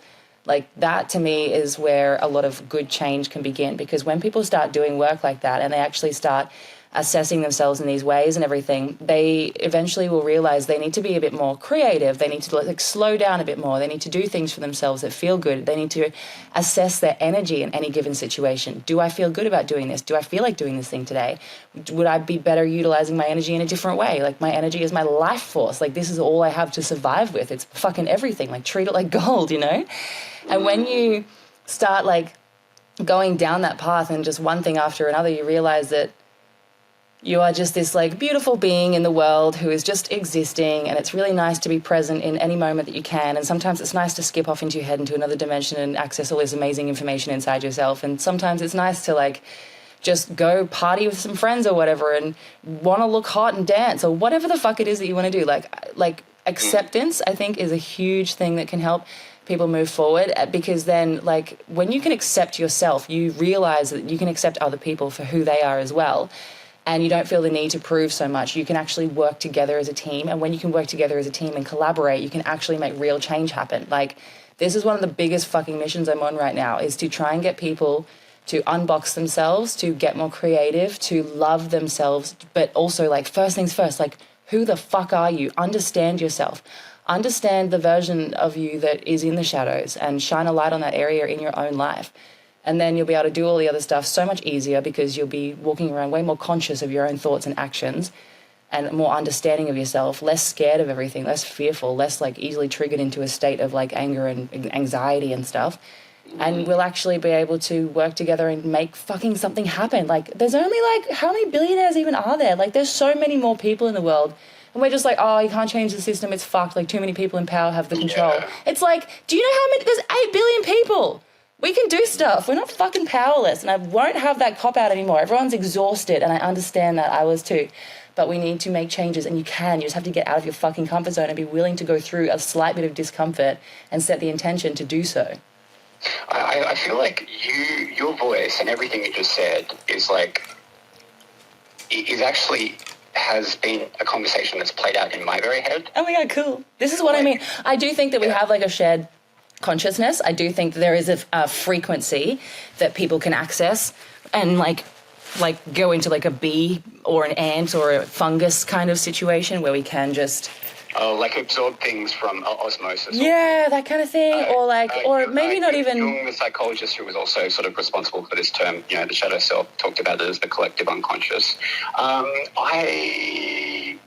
It goes to me, because I study logical fallacies, it gets into a conversation of being sort of unfalsifiable. And but what I would say is that I would go back to the relevance of anything that we're talking about in the first place, and then being like, okay, so if people are talking about, you know, the ego as a problem, what's sort of like, you know, that's sort of, to me, it's like it's more of a symptom. It's like talking about money. Like, there's a problem of billionaires or money or, you know, war or something like that. Like, there's all these downstream problems that they're all big problems. They're all very, very big problems, and we don't sort of know how to resolve this priority of getting underneath them. And exactly like what you said, I felt overwhelmed by them, and I wanted to step outside of society. And honestly, if you had given me an out, I probably would have taken it, because I don't feel like the burden should be on me to then risk potentially saying something here that could get me in a lot of trouble and destroying my reputation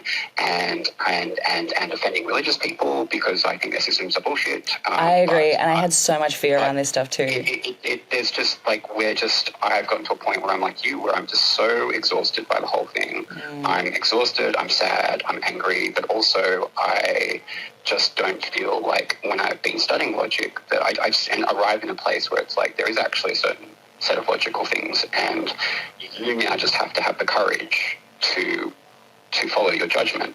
That like, I know that I can sit down with anyone and talk about it to the cows come home, and just draw it out on a piece of paper and just be like, okay, let's draw out your value system, and let's draw out some comparison ideas, and let's just go through the chain of events. Can we agree on anything together? Okay, let's find out where the root of our problem is.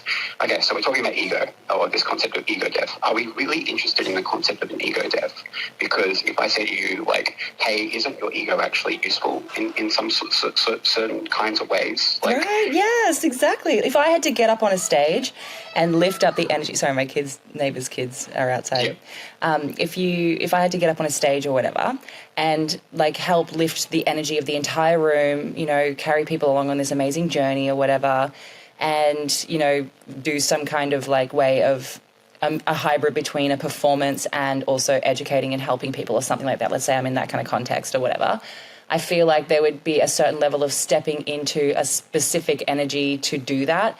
And that is what I would feel like one of the points, like one of the corners of my ego would be. Like I would step into that intentionally to carry that kind of energy, to carry that kind of like, I guess it's the idea, the picture that's coming into my head is like touching water and it rippling out or whatever. Like, right. I think the term ego, though, is very ambiguous, don't you think? Like yeah. what are we including in this label? Like, I can get the gist of what you're saying, but also at the same time, it's sort of like, I think the word ego it's got multiple terms going on there. One is kind of this arrogance, self-importance, you're self-centered. I don't want you to be self-centered for some reason. I can be self-centered, but you can't be self-centered. So, like, hang on, like, is that not like a really big problem that we have going on in society? I feel like it needs a term that we need to talk about, but also then you get into a problem about labels, because I study fallacies. And once you say to someone, that's a logical fallacy, excuse me, sir, excuse me, madam, but your thinking is wrong, they're probably going to want to knife you in the face. Or, you know, they're just not going to take kindly to you. People need to be more open to looking what's beneath what someone's saying and actually learning from other people. Like, sometimes the way that someone says something is misconstrued by both people's egos or whatever, and it's like everyone's just missing the point of what is actually being said. Yes, missing the point is a logical fallacy. You've just lit up my tree. I know where you are in the tree right now. We can talk about, you know, you're in a section called fallacies of relevance. It's basically a category error. So someone's talking about A, and the real issue is B. So then we move through the tree. And we go back and we say, okay, so what is the real issue? Oh my God, do you know what this reminds me of?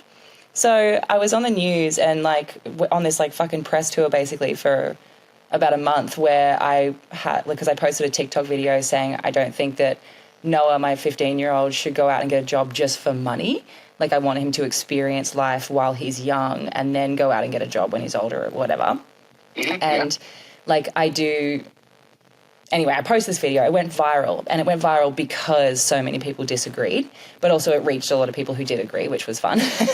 And the whole thing was really exciting, and I think it was an amazing kind of launching pad for what I'm doing now, which is awesome. So I think I'm very grateful for the whole situation, even the naysayers. What was the core issue that you were sort of arguing, so that I can so basically of an argument and reasoning? And in the video, I guess like people just clung on to the wrong part of what I was saying. And they missed the point. So they strawmanned you. They didn't represent your argument as it was originally presented. You were presenting the argument as this, you know, I'm arguing for X. Yeah. And they were like, you're saying Y. Yeah. And then Y is wrong. And therefore you're wrong. But you're like, I wasn't arguing for that thing. Exactly. I'm like, and so many... all the time, and so many times, like when a journalist person would be like, how do you feel about all the people who are disagreeing with you? And I would just be like, they're on a completely different argument to me. Like, I don't care that they disagree, because that's not even what I'm talking about. I'm like, they're all just yelling into a concrete wall. Like, it's for me, it's been an interesting view. It's very stressful as a human being to go on to a situation. I know what it's like myself to have. I've written things that have gone sort of like early on in my days. I was doing some writing and would get a lot of shares, and then it's very unsettling to then have to see what people look at when you've written something. Isn't it terrifying? You have good intentions. Like, I'm just trying to get at the truth. I'm just trying to study philosophy. And also, yes, I have an ego and all this sort of stuff. So please just be charitable to me, like you would be charitable to yourself. But they don't do that, and they want to fucking judge you and be like, oh, you said this and fuck you, and you can't say my religion's bullshit and all that sort of stuff. And I'm like, but just look at my reasoning. Just look at my reasoning. Yeah, right? Yeah, but they right. struggle to because they're just like, because you said something that triggered something in them that they hard disagreed with, and they can't even see past that. They like, it's almost like they just get blind with rage or something, even if they're not actually angry, and they just can't see past to see the actual point, which is alarming. And it's also so scary doing that. Like, it's terrifying. When the videos first started going viral, I literally almost put it on private so it would stop, because I started getting really nervous by all the comments. Not because they were all like disagreeing and I thought it was mean or anything. I knew people would disagree, but it was just like, oh, I just had this sudden realization that the way that I've been raising my kid this whole time, that I thought was very, very normal, like people super duper were like, holy fuck, what is it that you're doing to this kid? And I was like, wait, what? Oh my God. And I was like, is it what I'm doing whack? And then I had this like flicker of self-doubt, you know? And I was like, well, I should take a video down. What if like they come with pitchforks and actually burn my house down? Like, like that was the fear that went through my body. And I was like, wait, Esther, fucking wait. Like, you want to change the world. This is your time. Like, like traction is being gained from this, and you're going to get on this fucking train and you're going to do it fearlessly, and you're going to use this momentum and you're going to take it as far as you fucking can. And I was like, okay. And that was like, you know, like I me in my own head. I know intimately what that fear is like also myself. And again, it sort of goes back to like, I'm not judging you, because like I know what it's like to want to step away from society, and I know that, there's just no way to be perfect. Like, you're just going to have people. Exactly. I'm going to have people that will look at, like, if I ever do, like, if I really start to organize my thoughts into a kind of, like, you know, like, because I do a lot of copywriting at work, and I start to understand the forms of persuasion, and then you're faced with a kind of, do I play these rhetorical tricks on people? Do I put my arguments and use examples in such a way where it could potentially explode in people's face?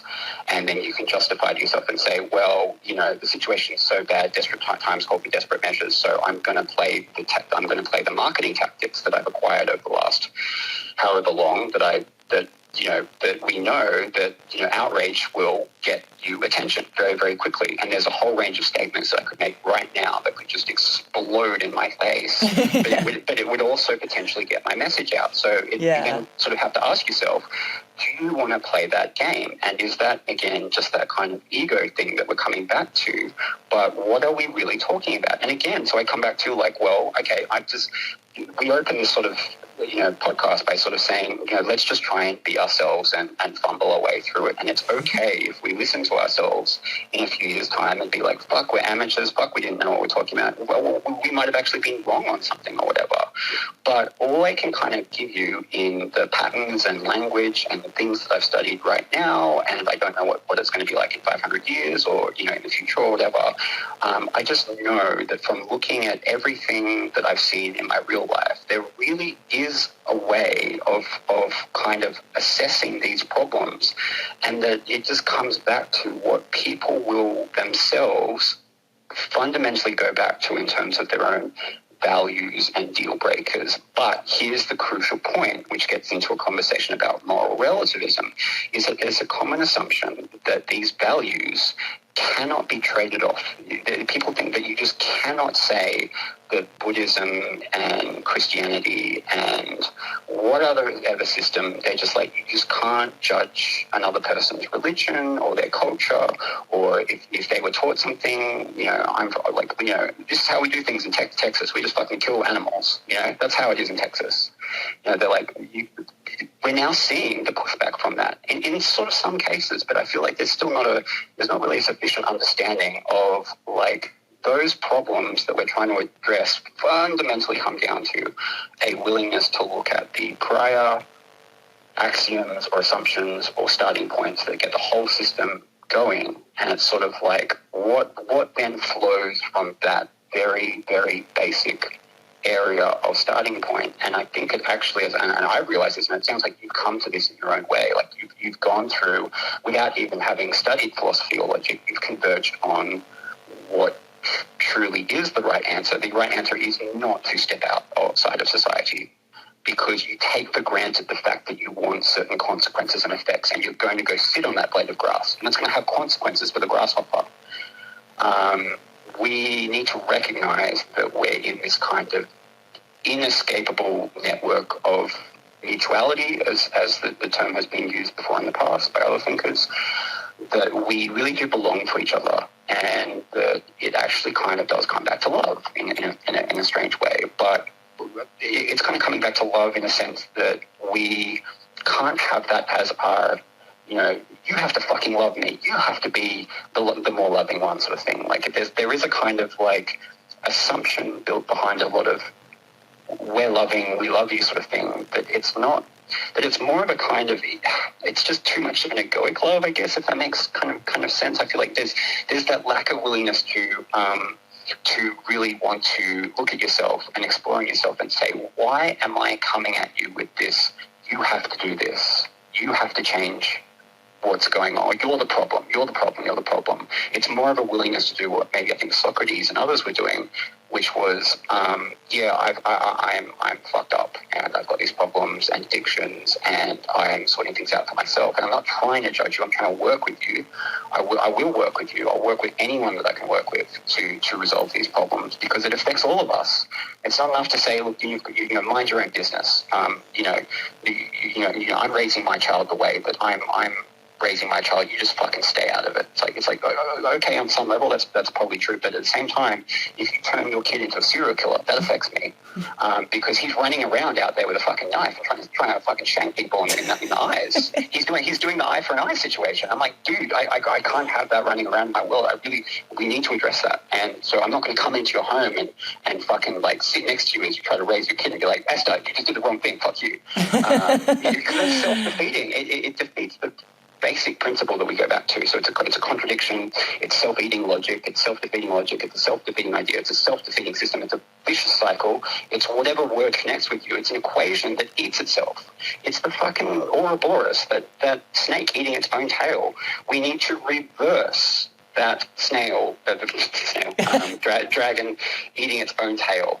We need to sort of create this more virtuous cycle, and that virtuous cycle people give various names like love and cooperation, respect and caring and compassion, and that's basically in the right ballpark. But we really need to change the equation in a way where doing what you're doing, which is that where we really are then working together and not stepping out and just being like, fuck this is too hard. It's too, the study is too difficult. I'm just going to judge people based on, whether they've got a PhD or whether I like them because they were raised in my tribe and they're white and I'm white, and whatever it's clearly not getting at the core issue. So yeah, that's just what I keep coming back to, is just finding new ways to talk about just the basic building blocks that we start with, that we all have, that we all share, that we all universally care about. And also, I think also what's often particularly missing in a lot of conversations these days is the inclusiveness of plants and animals and other species that share the earth with us. Yeah. If you're going to draw the line anywhere, if you're going to set up a ethical axiom, like, we should be doing this, it's very hard to start then chopping that up infinitely. It's the best I think we can do is the best for all. The best we can do is the best for all. I agree. But again, the best we can do is the best for all. It's the whole planet. So yeah. we're just trying to, again, that's why I go back to the importance of the discussion of, it's not just about Buddha, it's about the grasshopper as well. Yeah. Buddha is sitting it out, but he's having some effect on the world. And not only is he having an effect on the world, he has fucking legions of people that are attached to his system. So hang on a second, didn't the Buddha say the problem's got something to do with attachment? then why are people calling themselves Buddhists and saying, Theo, you need to look at what the Buddha says? Go, no, listen to me. Look at what the Buddha says. They don't really do that, but you sort of know that. Yeah, that's really... It's that thing that's gnawing in the back of your mind. You're like, yeah, that's what the fucking problem is. It's a contradiction. There's a basic axiomatic contradiction. This is incredible. It's not about the system. It's about the consequences that we're interested in. It's the inconsistent consequences. Do you think... If I had to put it in 2 words, it's inconsistent consequences. First of all, go more into that in a second. Do you think that if people were less likely to jump down each other's throats about everything, we'd be less afraid to speak our truth, less afraid to be ourselves. Because I think, like, right now as it stands, there's so many people out there that notice things in the world where they're like, oh, it would be better if it was different. But they don't want to speak up because they don't want to seem like they're some kind of social justice warrior, or they don't want to seem like Absolutely. some kind of activist. Yes, I've gone through 100% all of those thoughts and fears myself. I still hold them. Yeah. I'm starting to really let them go, but they're still there a little. Same.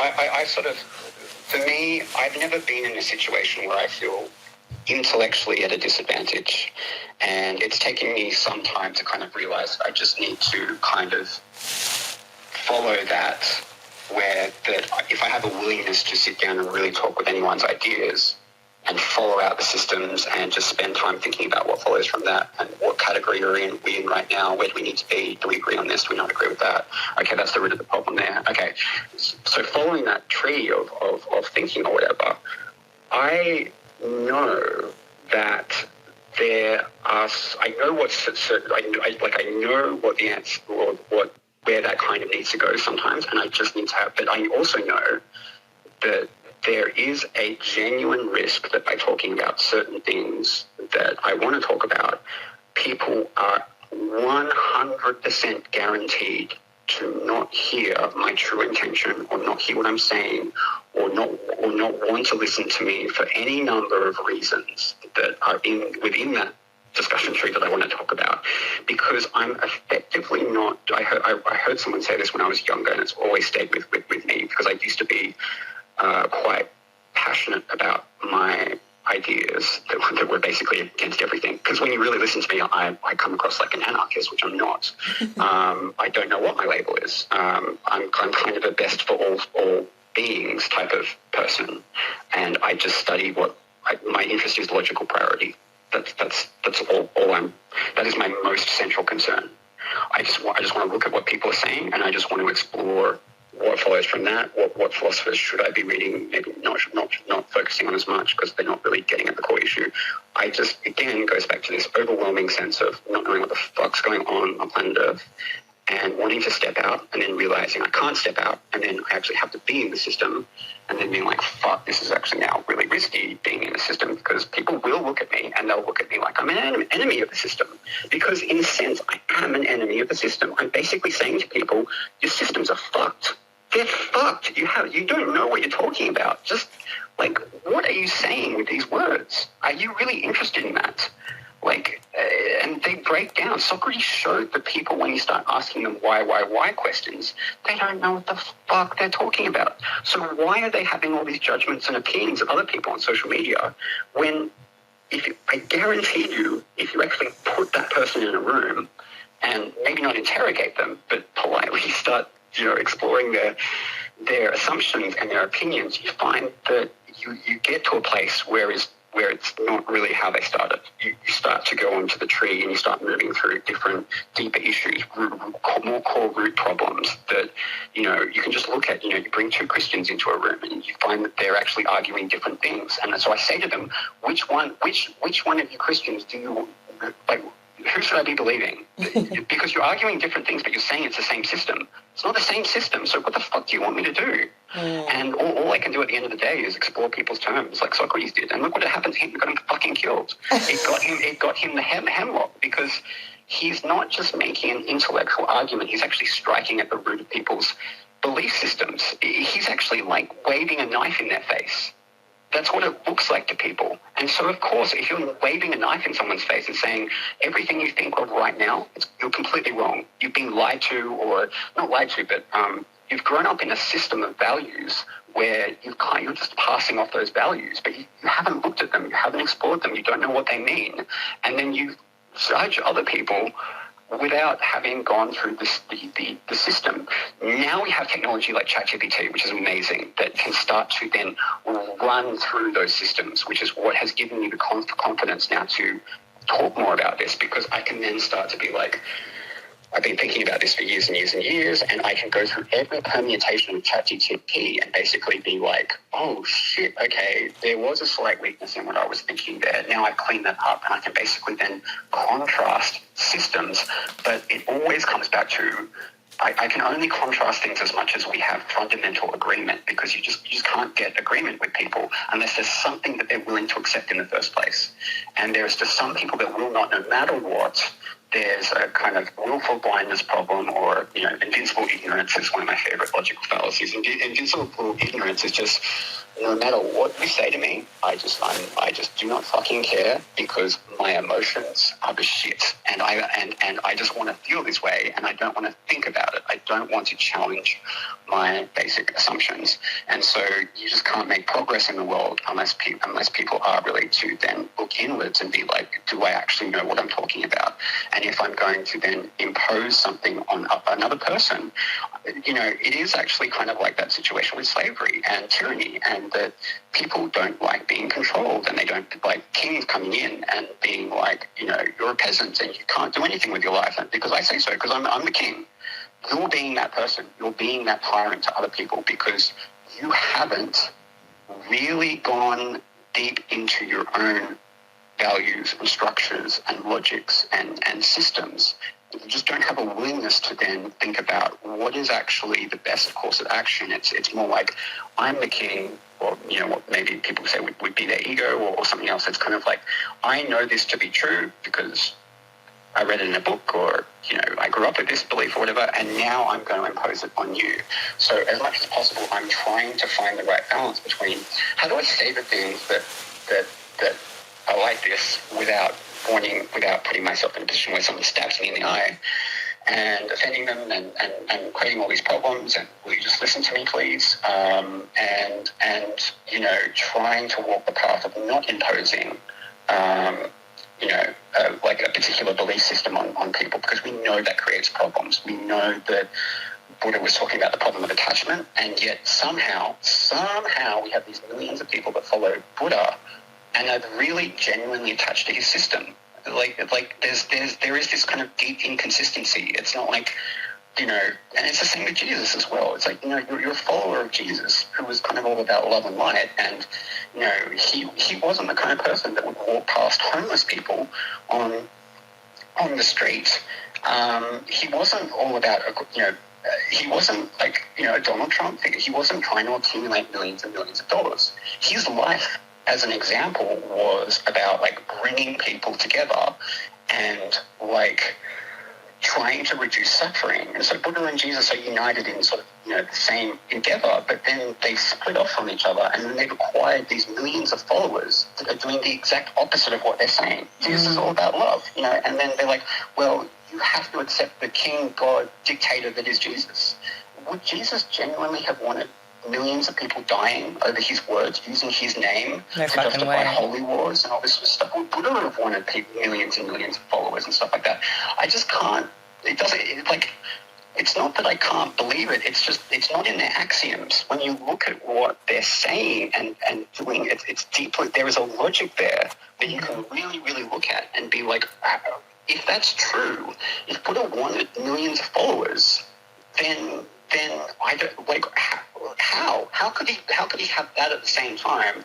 I want millions of followers. As don't be attached. Don't be so attached to these goddamn systems that are enslaving us.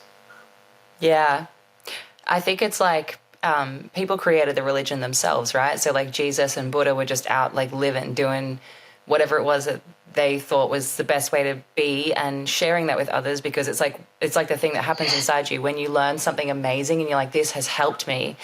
It's just like part of our DNA basically to turn around and teach it to someone else. Like that's how we evolve. Yes. So that's such a human thing. Yes, yeah. Yes. And so they would have. I know what that's like as well. And it's, part of it is just like I don't feel like there's so I just don't know what to do. Like I don't know what my other options are like, because it's like, well, I want to step outside the system, but then I realize it's kind of like hypocritical too. So it's sort of like, and then I'm sharing it. So I'm sharing it with people, and then I'm like, well, I can't. Now I'm being a hypocrite now because it looks like I'm trying to impose something on someone. So, and I'm just like, I don't know. I'm just like, I'm gonna be fucked up. That whole cycle that you just went into, that like, now I look like a hypocrite because X, Y, Z.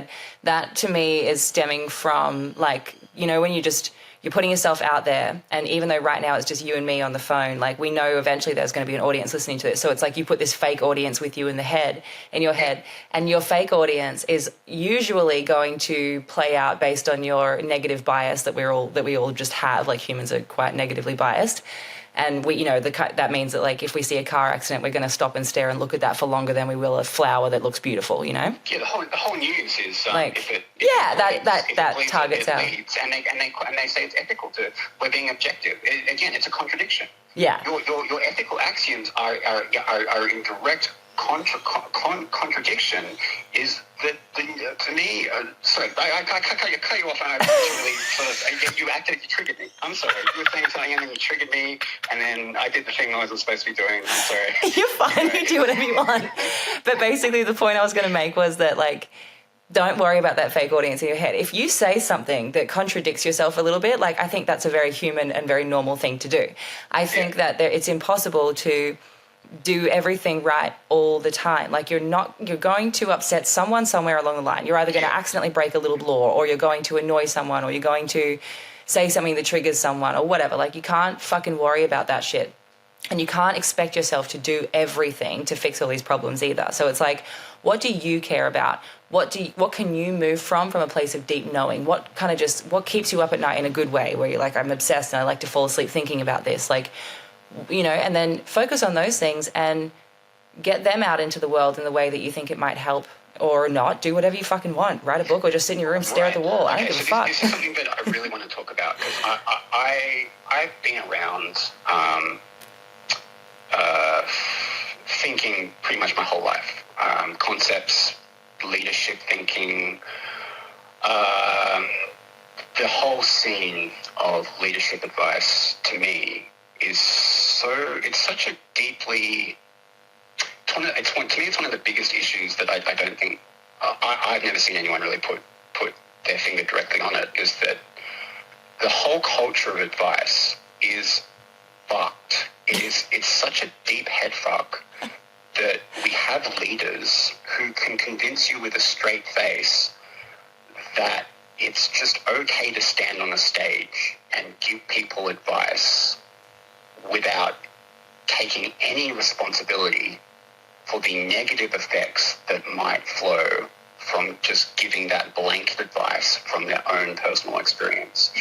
Every leadership speaker that I've basically ever come across because they're human beings, this is the whole thing, is that they're supposed to be thought leaders, right? And they're supposed to be the people that we pay our votes and our money and we give our attention to, because we feel helpless and we want someone to represent us, and you come across like a confident person who's smart and you know things and you're going to change the system for us and we want to believe you.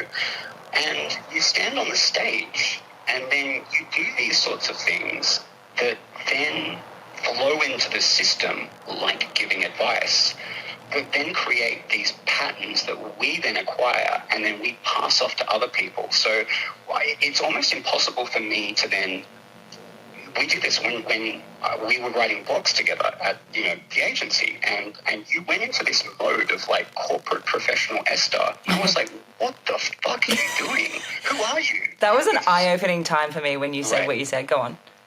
Sorry, no, it's just like, because I do this as well, that there's a mode of writing in the blogging space that kind of goes into this advice situation, and it doesn't start from the position of I'm fucking scared and afraid and confused and I have these contradictory thoughts in my head and self-doubts and I don't know anything, and it's none of that. It's all like, in my experience from 30 years of working in the such and such space, here are the important things that I've learned. Number one, write a 7-point list on blah, blah, blah. Share your experience. Watch podcasts and blah, blah, blah, blah. This will help you get to the edge in business, blah, blah, blah, blah, blah. Endpoint, whatever.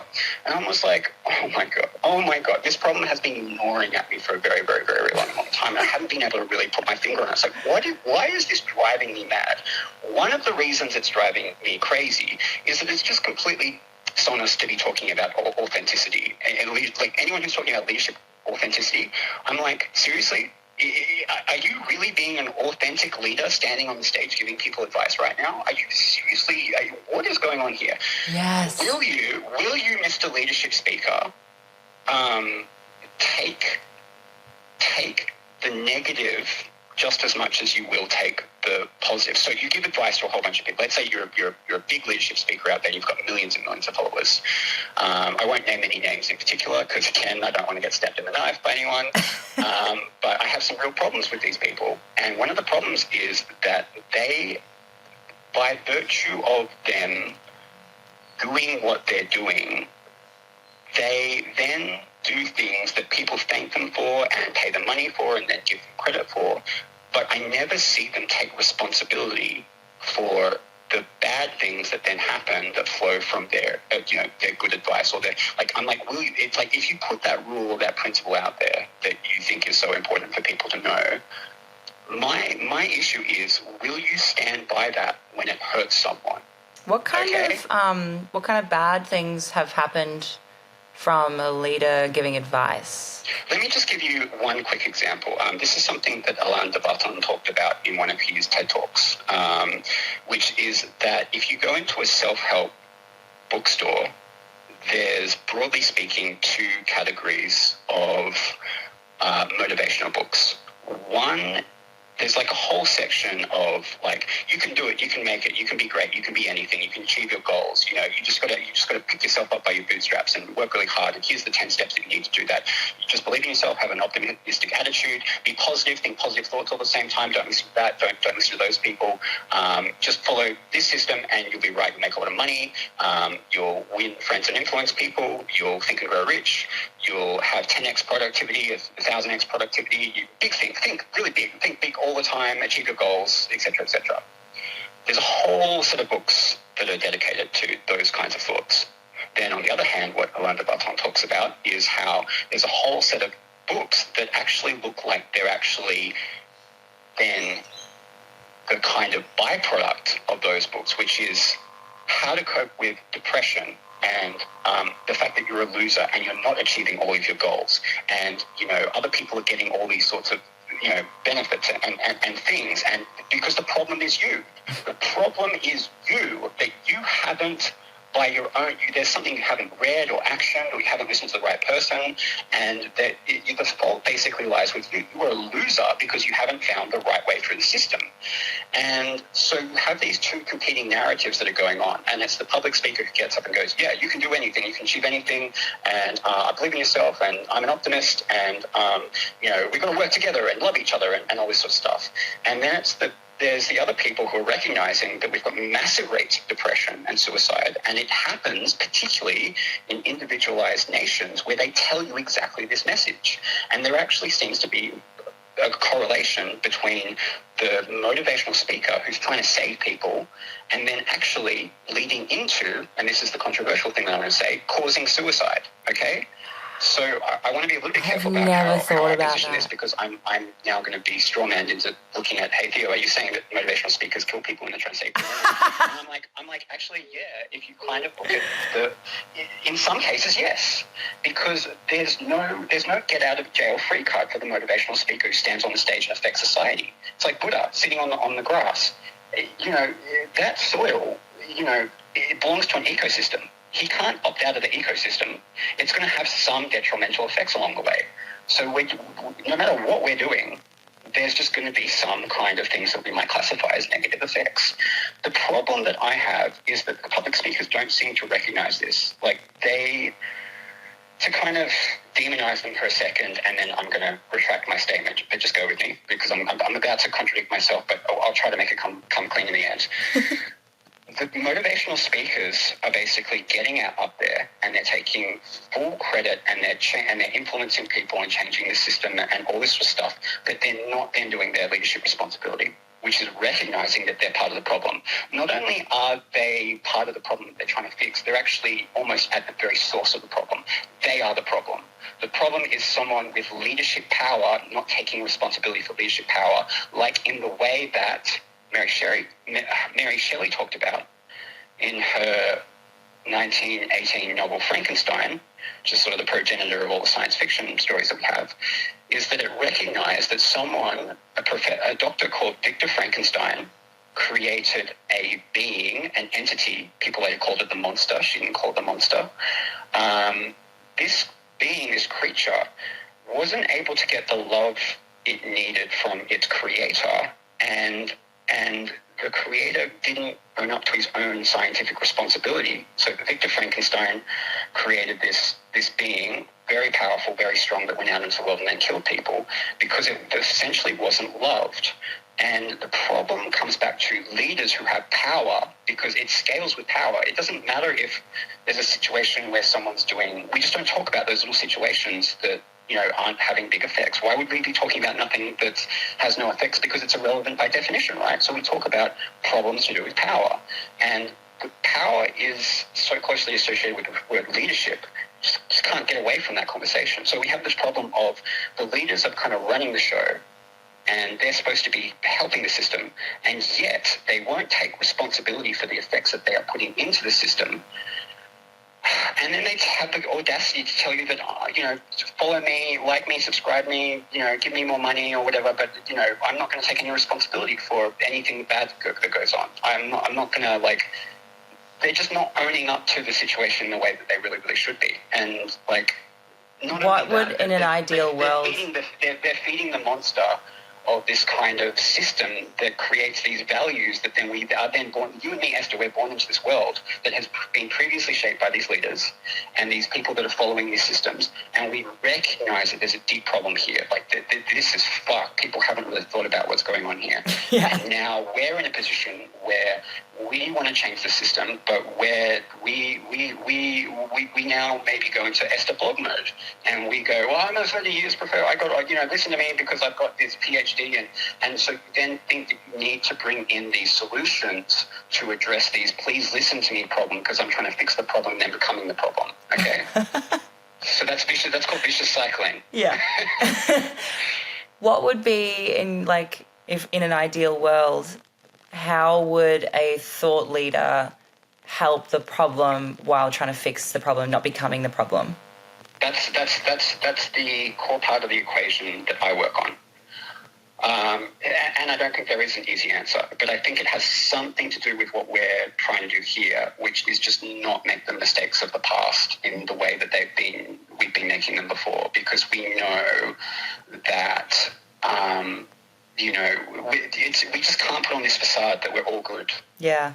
Like, I'm just not all good. I'm sorry. If you have a problem with me, yeah, I'm imperfect and I've done some bad things in my life. Nothing that would hopefully send me to jail or anything like that. But yeah, like I've pirated films and I've jaywalked and I've said things when I've been angry at people, and I don't have all the answers. And sometimes I say things I seriously regret, and I lie awake at night, and it really bothers me. And there's days I just go and I say to my boss, I haven't slept because I've just been thinking about this philosophical problem the whole night or whatever. And it's great because he accepts that who I am and all sorts of stuff. But I know there's in some ways I'm very, very privileged, and there's other areas it's sort of like, you know, where it is like I just feel like I'm getting trapped in first world problems. But again, if you're going to be talking about any problem, if you're like, Theo, why aren't you talking about the real issues? Like, you know, step up and do some leadership. It's like what more could you want from me that I've spent my whole life where nobody else seems to fucking want to do it themselves? Yeah. And but I sat down and I looked at the arguments and I studied logic, and I spent my whole life doing this and, you know, second guessing myself, and probably have shortened my lifespan significantly because of it, because it fundamentally broke me. It was really, really bad, and I got depressed from it, and you just feel like you can't communicate yourself to anyone. So it's taken me a long time to get up the kind of knowledge and courage to be like, actually, I do really know things, and I do have something I think that's valuable to talk about. And the thing that I'm trying to talk about is the most basic problem. So it's like you're saying, Theo, you're not talking about the real issue. It's like, no, that is like, what do you want to talk about? Like let's just go there. Like, what is the real issue? That is my whole thing. I study logical priority. I want to talk about whatever you think the real issue is. But if you're going to look at me like you look at the other leaders, and you're like, then just give us a 5-point plan, or a universal declaration of human rights, or something like that can prove it in a very sort of simple, easy way. I'm like, we're going to talk about that too, because that's part of the issue as well. That the leaders are just kind of like, they're stuck in these systems. I know that they know this. That the people that are up there, they're very, very smart and very intelligent, and I think they themselves feel trapped in these systems as well, and they just get caught up in it, and then the bullshit piles on, and then you have imagine if we both have 5 million people listening to this right now. It will impose on the way that you then say certain things. You don't want to piss off 1 million people, that are going to then be angry with you because you have to go to the supermarket and then buy milk, and then you have people screaming at you saying, fuck you, my Jesus is better than your Buddha. Yeah. Also, and then I'm stepping back and I'm like, 1 second, where I'm pretty sure he was about love, and then like running away from them because, I don't know, it's just really, really hard. But the whole industry of advice, I think people really need to take a really hard look at what they're saying, and these people that we hold up as smart and knowledgeable and all this sort of stuff. It's like, but. We seem to be interested in the consequences of what you're saying, and you're just not taking responsibility for your consequences. So what's the deal with that? Like, Mr. Motivational Speaker or Mrs. Motivational Speaker, or whatever the case may be. Maybe we dress up as furries and go about it in that way or whatever. But there really is a deep kind of head fuck here, where it's like people who are like trying to change the system are really actually making the system worse. Do you know what I reckon? And not realizing it, and that's the thing that really drives me crazy. And I'm trying to address that too. I know what you mean, because sometimes I'll see people, like someone on TikTok or whatever, and they've got like 3 million followers, and they're very like masculine energy, fast moving hustle culture. Like, if you want to fucking get sales, you've got to fucking, pillage a village. Like, they're just like, the energy is insane. And you're like, you shouldn't be on this platform. Like, that's fucking terrifying. And that, like, younger me would have heard that advice. I did hear advice like that, being like, hustle, hustle, hustle. And I, as a baseline, work very hard. Like, so I never needed to be told to work hard, like, but I didn't know that advice wasn't for me. That's the thing. Like, when they're saying all this stuff, you don't know that is or isn't for you. You just hear it and you're like, that sounds inspiring. And then you try and do it, and then you fucking either burn yourself out or you don't live up to it. And then you're like, I suck. And either way, you think you failed, right? And then you're like, oh, that didn't work for me. I'm the problem. And in a lot of cases, yes, we are our own problem, like, absolutely. But I also think that, like, each person who has their field of knowledge and strength in whatever area is not going to be able to speak to everyone, right? And they can't limit what they're saying, otherwise they'll never get anything done. So they need to be able to say whatever it is that they need to say, and it needs to be able to get to the right people who it's actually for, like the people who are ready to hear that, who it will largely help rather than hinder. And so I think, like, a big thing is a mix of people taking more responsibility for the actions and the choices they make, like, themselves, based on what they hear. So it's like, have some discernment, feel out that advice. Is that for you? Does that feel right for you right now? Maybe this person isn't speaking to you. Maybe they need to be talking to someone else.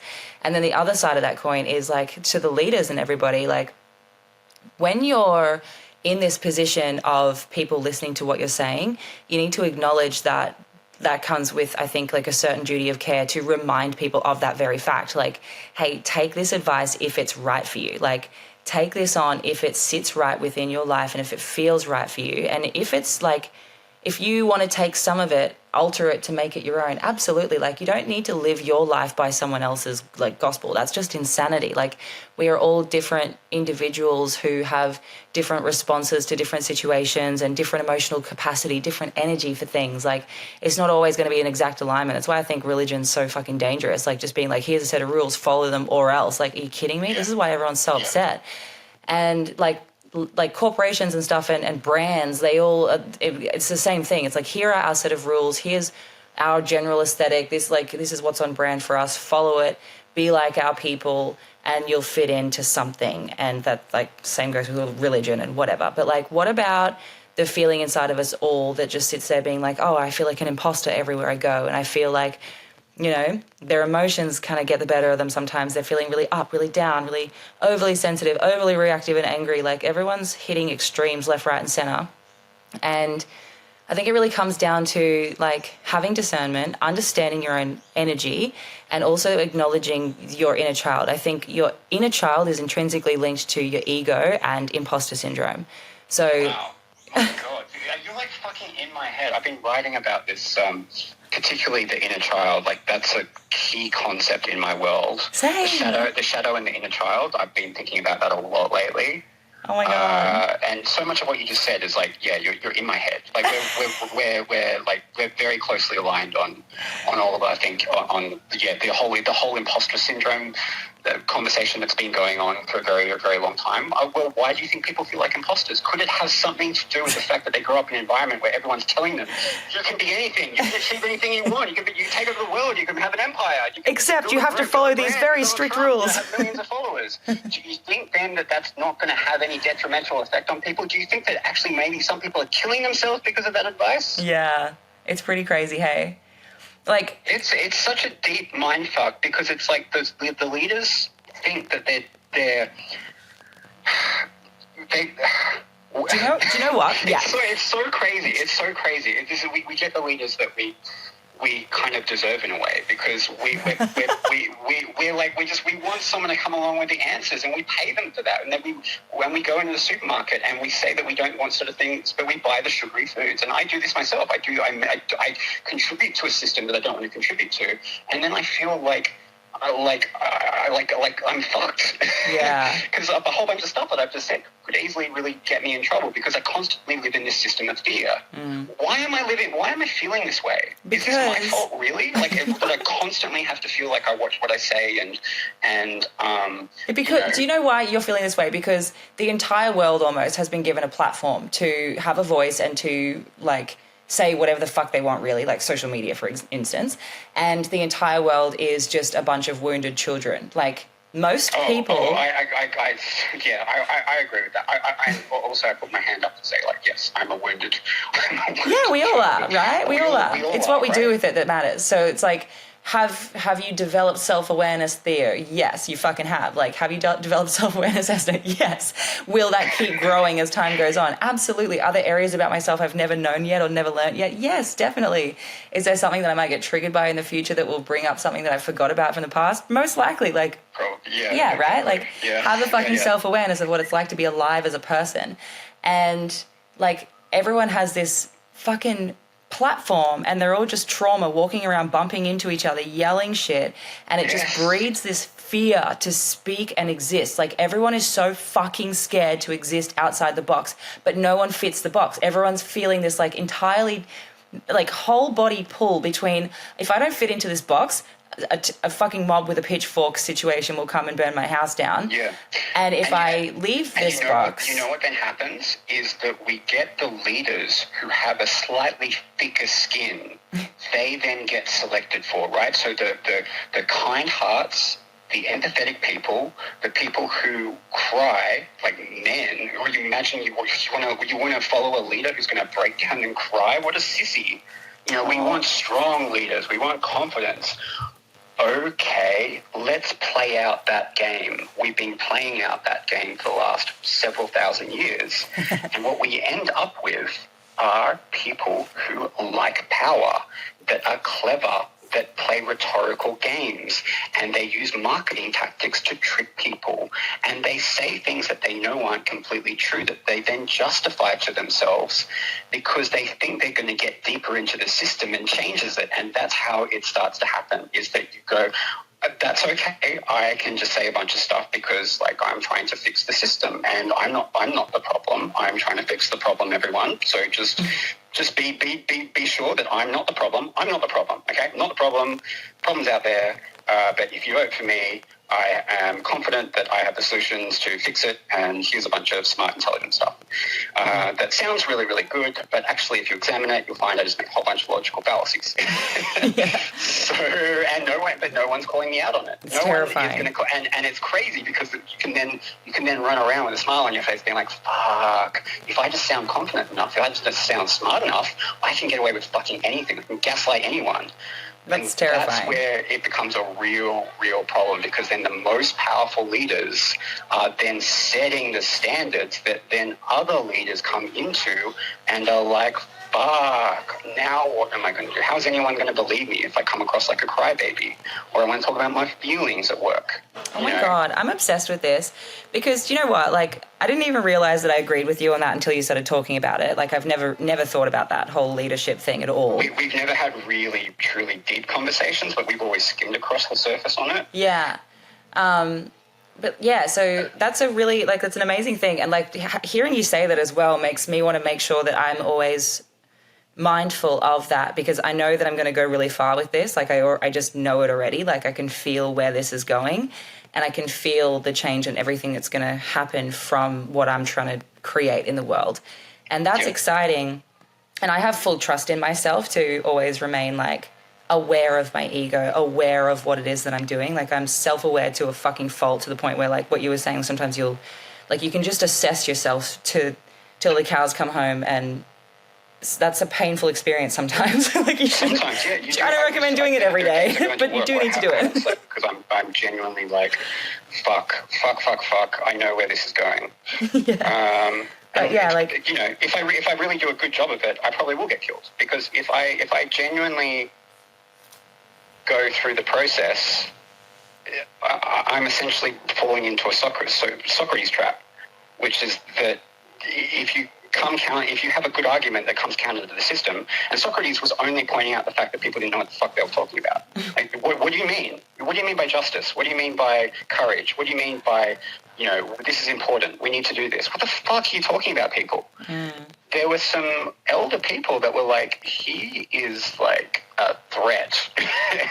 And that if you do that well enough, if your arguments are really, truly good enough, you're going to upset not just a few people, but billions of people. Yeah. Because we're on a planet where we're trying to talk about this, like we just can't have the humans at the center of everything.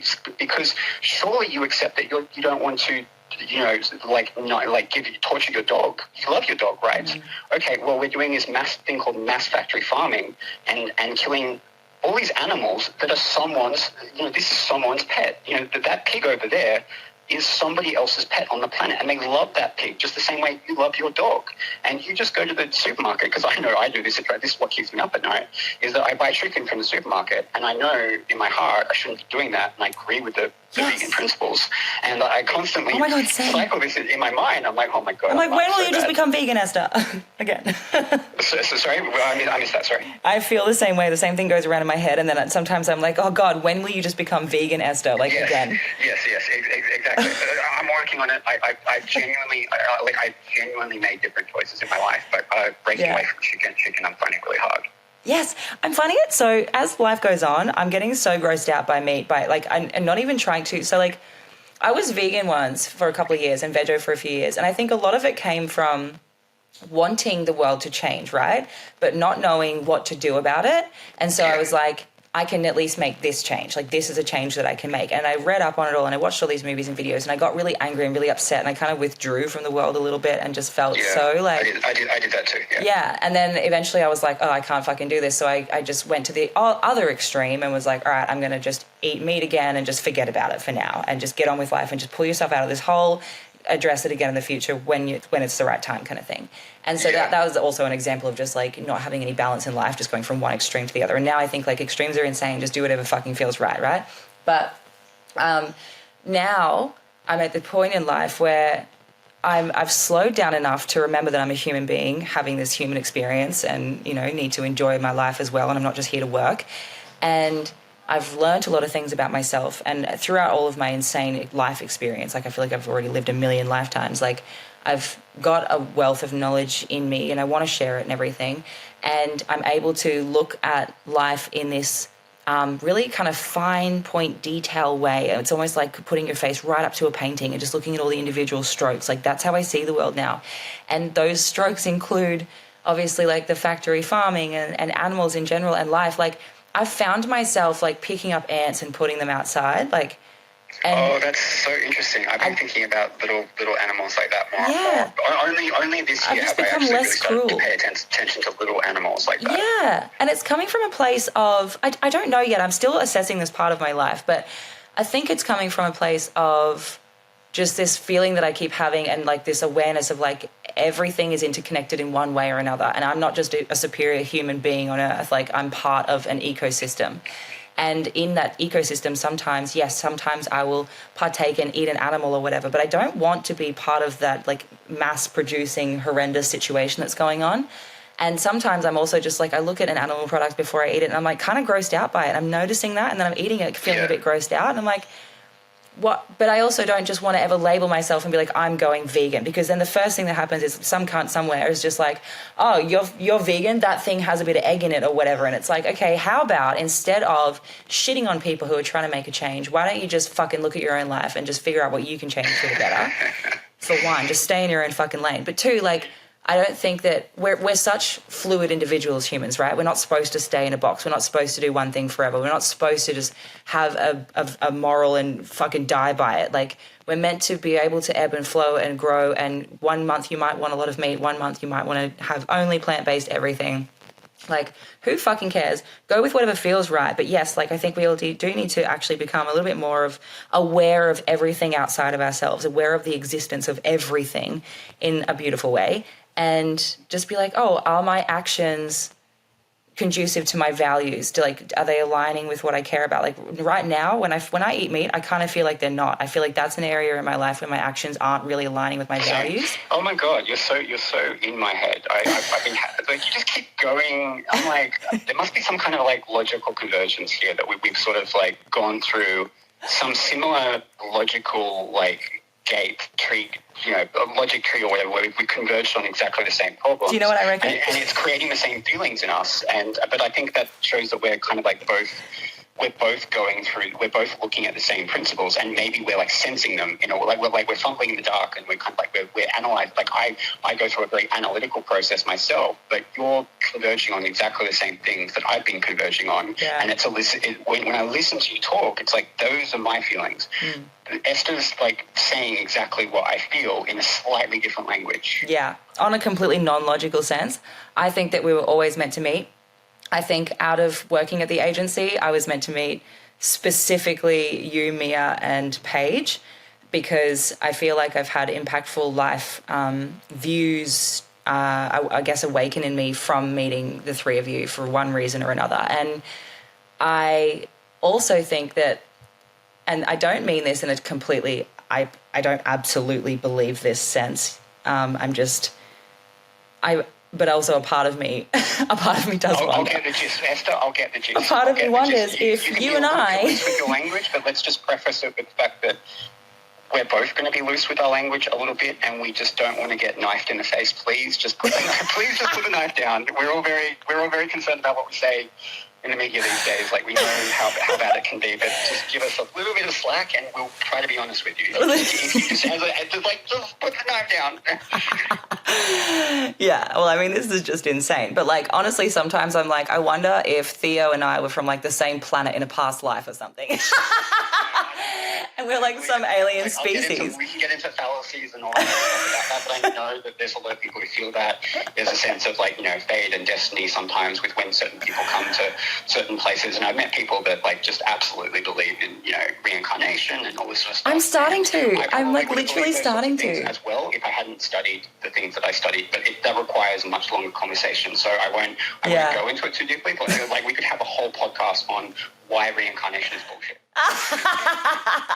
That'd be really fun, because I, like, my whole life thought that. And then really recently I've just started to be like, oh my God, maybe it just continues on forever like that. And then so many things have just been happening in my life.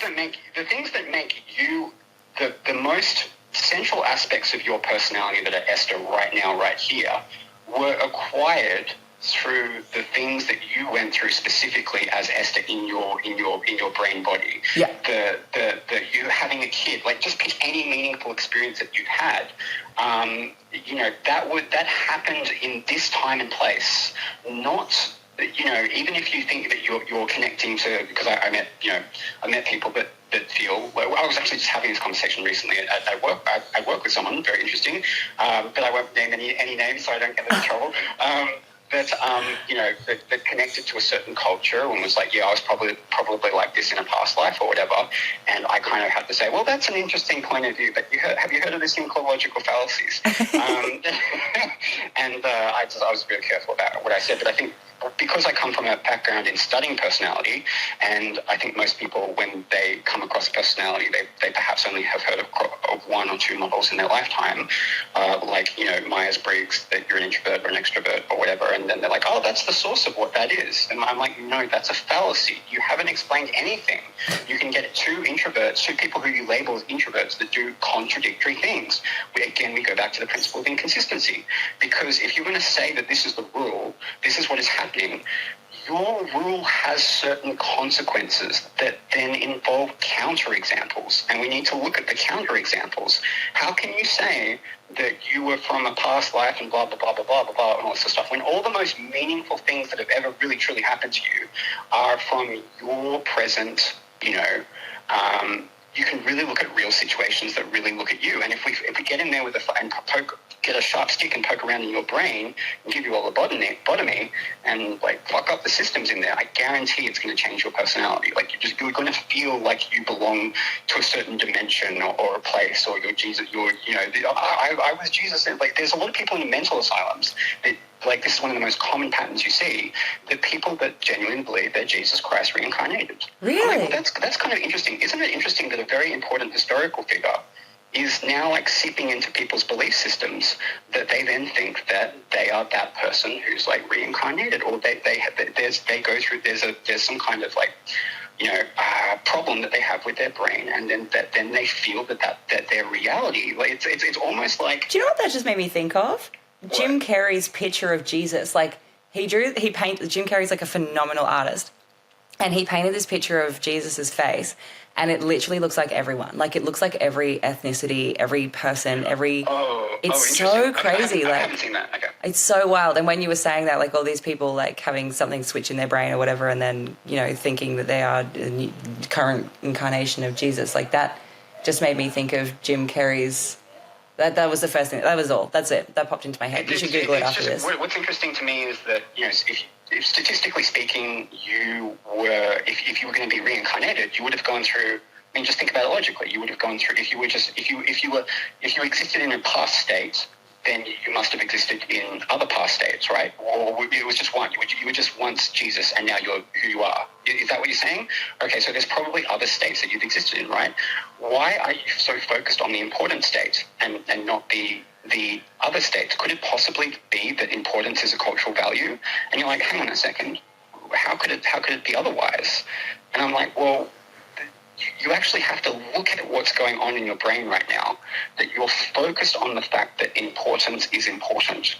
Now, that may sound like an odd thing to say. You're like, Theo, what are you getting at? Like, that this is like what we humans kind of tend to do, is that we go from our cultural values and then think that we're thinking for ourselves, but we're not thinking for ourselves. This makes me think of the whole social media thing when they were making people vote just based on like subliminal messaging and stuff, and then they were forcing them to vote for specific parties, and then like there was that whole thing in court. What was it? Do you know what I'm talking about? No idea. Oh, well, anyway, people were basically like, oh, I got to this decision on my own. And then it was like actually found out that no, they didn't. There had been a lot of messaging that forced their brain to start thinking that they actually valued that certain election and that person and to vote for that. Yeah, it was fucked up. And then laws came out about that. Before the principle that if you repeat anything enough, it will just become fact or whatever. And the Nazis basically did that with their whole propaganda machine. And that became like the first principle of advertising is just repeat the message as often as possible until people believe it is true. And then people can't tell the difference. This is what we were saying before. It's like, how do you tell the difference between your inner child and your ego? And I had to step back and I had to sort of say, well, hang on a second. Like, are these real concepts, and in what sense are they real, and in what sense am I using them, and am I really just at the end of the day bringing together combinations of emotions that when I don't like something I then put a label on it like ego that we then demonize? How does that make sense? How could I be demonizing something that I myself want? And I've got a solution. I just blame other people. fuck, great, I got a way out of it. Blame other people. Don't worry about the fact that I'm just like, I make no sense and have no idea what I'm doing. But let's go in the world and try it out and see what happens. It's like, I feel great about that now. I've solved the issue. Don't need to look at it anymore. I love that. I mean, I sort of do this myself. I'm like, even right now, I'm bringing together a whole bunch of patterns that I picked up from different places. Cool. And some of them I feel good about, and that if you wanted to, we could sit down, we could work through the whole problems. And some of them just won't be clear because I haven't communicated them in clear enough language. And there are probably just some basic errors in there, basic areas of assumption that I haven't fully looked at, but this has been my whole life work, because it's very, you do sit there and lie awake at night. And then if you start to question everything and go full Descartes and like, what even is real? And, is this spoon really right here, right now? Or maybe I'm just living in a computer simulation or whatever. It's like, no, Theo, you really do act as if certain things are real. And everyone would take that for granted. So you do have a starting point from which you can work through the problems. And again, because I think it's important to repeat things, the problem is always going to come back to this problem of inconsistency or inconsistent consequences that we're not willing to look at, that our leaders aren't willing to look at, and they perpetuate the same thing. And I know that I'm now blaming leaders. Now, Theo, aren't you part of the problem? Yes, I am part of the problem. Pointing that out, you're very observant. Thank you, yes. Can we end on what your ideal perfect world would be? My utopia? No, I don't have that fully formed for you right now. That's and okay. I think I would regret anything that I would put into a kind of crystallized form in that sense. But I am working together. Logically, obviously, there's certain implications that flow from what I've just said in terms of, there is an ultimate hierarchy of value. I've just instated it myself, even if I haven't implicitly, drawn that world for you. But that world obviously implies my most basic principle.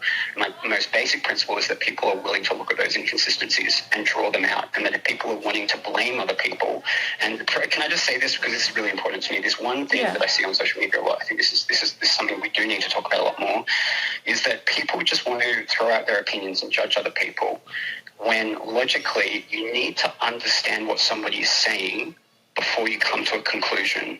If you don't know what their argument is, ask them a question. You have to clarify that first. That's absolutely essential, and that's one of the biggest failings that we have in democracy. Is that this is actually a fundamental logical error that we can talk about in argumentation theory. Is that you have just made a logical fallacy by not clarifying something. If you don't understand what someone's saying, if you don't understand where they're coming from, just for God's sake, sit down and have a conversation, or just try to make some kind of effort to clarify. Like, ask a question. That's why the logical structure of a question is superior to the logical structure of a statement, because a statement already assumes that you know something about what the real heart of the situation is, when we know reliably that people don't feel like they're being listened to, and you hear it in our own voices, the fear of being misunderstood. So if you know deep down that you have a fear of being misunderstood, then for God's sakes, use Buddha or Jesus or whoever you want, where it's like, just treat them as you want to treat yourself or whatever, but it's like, please just clarify what you think they're saying. If you don't know, you cannot move to know. If you do not know what's going on, you cannot instantiate a conclusion without bringing up a logical fallacy. So if you care about having a kind of place to judge, if you just want to be selfish and judge people, like, that's great. Like, yes, we all love a little bit of like judging other people and all this sort of stuff from time to time. So if you want to judge people, that's great, but like, you kind of have to clarify before you throw out an opinion, because the more power you have, particularly to affect people's judgments, you then set a precedent where it's like, oh, okay, that person, that powerful leader is just throwing out their opinion, and they're not clarifying first. So fuck it, I'm going to do that, and then I can just point at that leader and say, look at what they're doing in question time in Parliament. They're just fucking yelling at each other like children, and they're not trying to understand each other. They're not trying to hold hands and sit there and, isn't that silly? Well, maybe it's not silly. Maybe we need people to actually sit there and fucking do a kumbaya thing situation.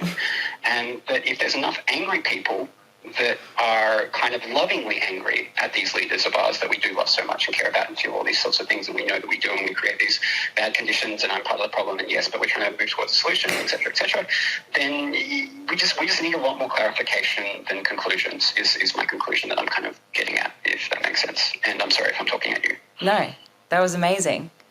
We need to clarify on abso-fucking-lutely. I love that so much. And I would really love a kumbaya situation as well in the Parliament House. Parliament, we like force the leaders to like somehow come together and hold hands. Oh my God, God, like, it would be looking at each other with gritted teeth, and we're standing between them as links in the chain. And there's like, a talking stick. Fucking sit here and do a fucking kumbaya, and you are going to listen to each other, and you're not going to fucking like have all these conclusions and opinions and bullshit. Yeah. And you are going to look at the terms that you're talking about. Yeah. And we're going to have a fucking dialogue. Can you imagine like ever trying to actually lead any fucking nation and not being able to even cooperate with the very people in your own country? Like, are you fucking kidding me? How is that the world we live in? Like, we can't, like, our leaders can't even cooperate. Like, that blows my fucking mind. You've seen Question Time. I got hooping cross a long time ago, so I was out of work for like 30 days, and every single day I watched Question Time, and every single day I watched the leaders get up and fucking do partisan politics and point the finger at the other side and do these clever rhetorical tricks and completely eat their own constitutional assumptions, which are what? Things like respect and things about community and things about vote for me because I'm going to do more love and we're going to, you want love or whatever? Okay, you want love, okay, on the one hand, and then on the other hand, you're playing this tribal game in Question Time where you clearly do not like the other side. You want to enemize them. And it's, that, I don't want to name any names, but the people from the past who have been our leaders, they fucking hate each other. They just can't wait to shank the other person on the other side. It's so obvious because there are certain statements and things that they're doing that only make sense in a system of logic where you don't like that other person, where you just can't wait to roll your value system over them and have your way. It's sort of like that is the core problem that we need to address. Is that we need to start with that whole. I think Parliament Question Time is a prime example of that, where everyone should be so angry with our leaders that they're doing that because that's where it all starts.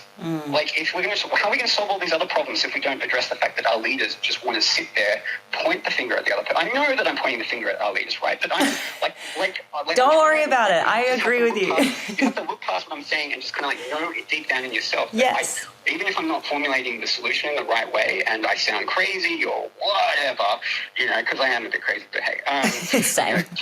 I believe in aliens now. So.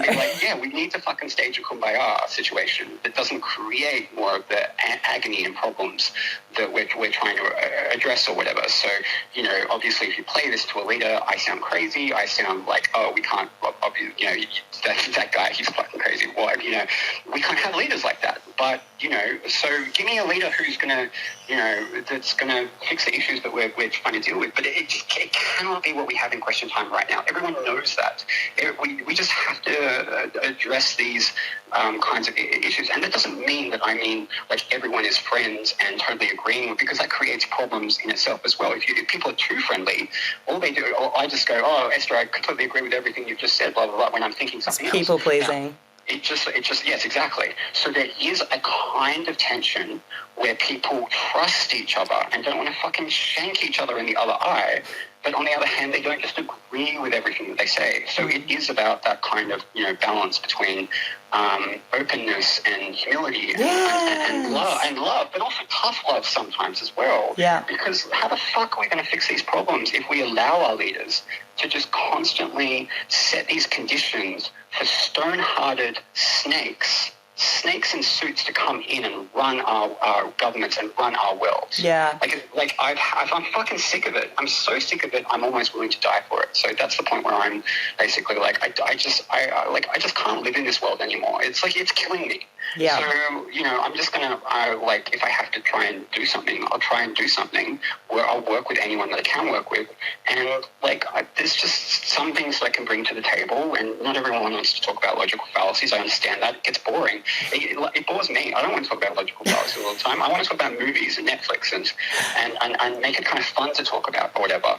But at some level, I kind of have to be like I feel like I'm going crazy because I at some point I just have to point out the fact that we can't resolve any of these big problems if we're not really willing to look at the big problems. Yeah. And there are some seriously fucking big problems. Question time. This culture of, advice, and you can be anything you want, achieve anything you want, and then have suicides on the other hand, and also and just be like, no, I'm not responsible for any of that. That's not on me. That's on you guys. That's been going on for thousands of years, and we can't have people that are so afraid that maybe you're sitting here, you're listening, you're like, oh Theo, even though you sound a bit fucking crazy and whatever, but there's something in there. I know there's something in there. I know that it's because you're in this system. You must be seeing this madness. You must be complaining about something, right? Because you're human. So if you're complaining about something, what follows from that? What are you going to do? Yeah, let's go into that. Let's get something done about it. Try to. Yeah. Maybe it will kill us. I don't know. Most likely, I think we'll probably just be ignored. Because I get the reaction. Like people, do you know what? They're like, dude, you are really strange. What are you smoking? Like that's kind of like the initial reaction. But then when you do have a conversation with them and sit down, and you're like, talk about the things that we're really talking about. Then the lights start to switch on and stuff like that. But I can't do it in a kind of general sense. It's so hard to talk to a mass of people. You can only do it when you start to link it back to their real situation. What do people actually really truly believe? Then you can start to move their axiom system or their value system, or talk about the common fallacies that then stop people from then progressing further into the tree. That's where the real issues come in, is that people have a thought and it stops their chain of thinking, and then they just abandon the tree and they don't go down to the roots of the tree. And that's what I'm sort of doing. I'm like constantly pointing people down, deeper. Go back to the fundamental principles of consistency. Yeah. What are you establishing from your own actions? Now, are you blaming people for that? Yeah, well, we call that hypocrisy. Isn't that bad? Yeah, but we do it anyway. Okay, maybe that's a problem.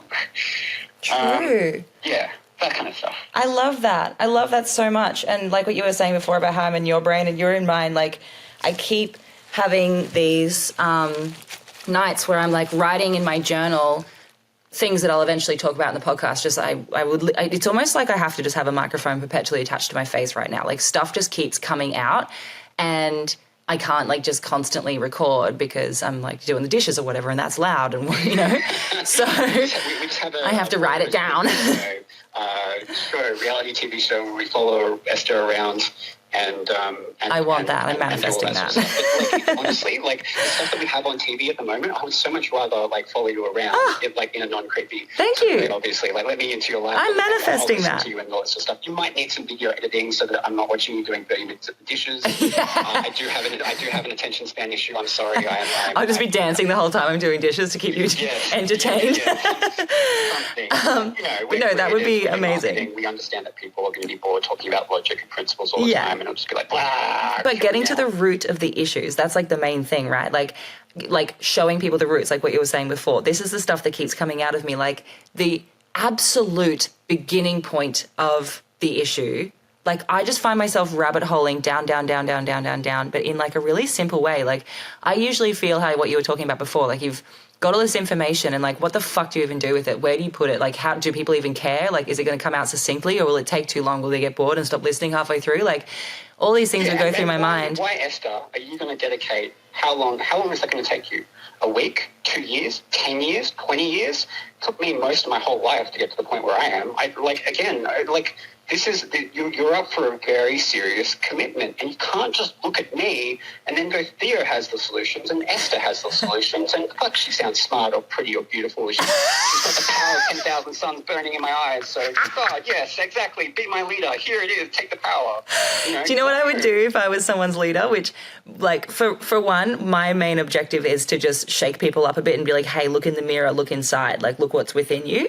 Do whatever you fucking want, but look at yourself. That's what I'm trying to get people to do, and recognize what's within them and what they're able to do and everything. Hey, stop living in this constant grind. Pure-hearted people that I've ever met in my whole life. So I don't know. Maybe I feel like like I don't want to endorse you too much, but at the same time, I'm like, yes, like you can genuinely believe that Esther, like if you met her in person, she's one of the most kind-hearted people you'll ever meet, and she's not malicious. She's not like a political game player and stuff like that. That's so nice. Yes, because I want to change the world, right? And I don't really care if I'm a leader or not. Like I always say to Justin, if you could just become like the Prime Minister of Australia, I don't really want to do that. I just need to tell you my ideas sometimes to action them. Like I just want to be the guy. I don't want to have anything really to do with politics. Honestly. No, I don't actually want that. I want to do my own thing. It's so fucked. But you know it's fucked. The main thing, we have these I have these conversations with people all the time or whatever. But and then I go to myself, I better not say the things I actually say out loud too much because it's just going to be bad for me. Why should I sit there? Why should I risk my life? I could just have a nice life. I could just make money.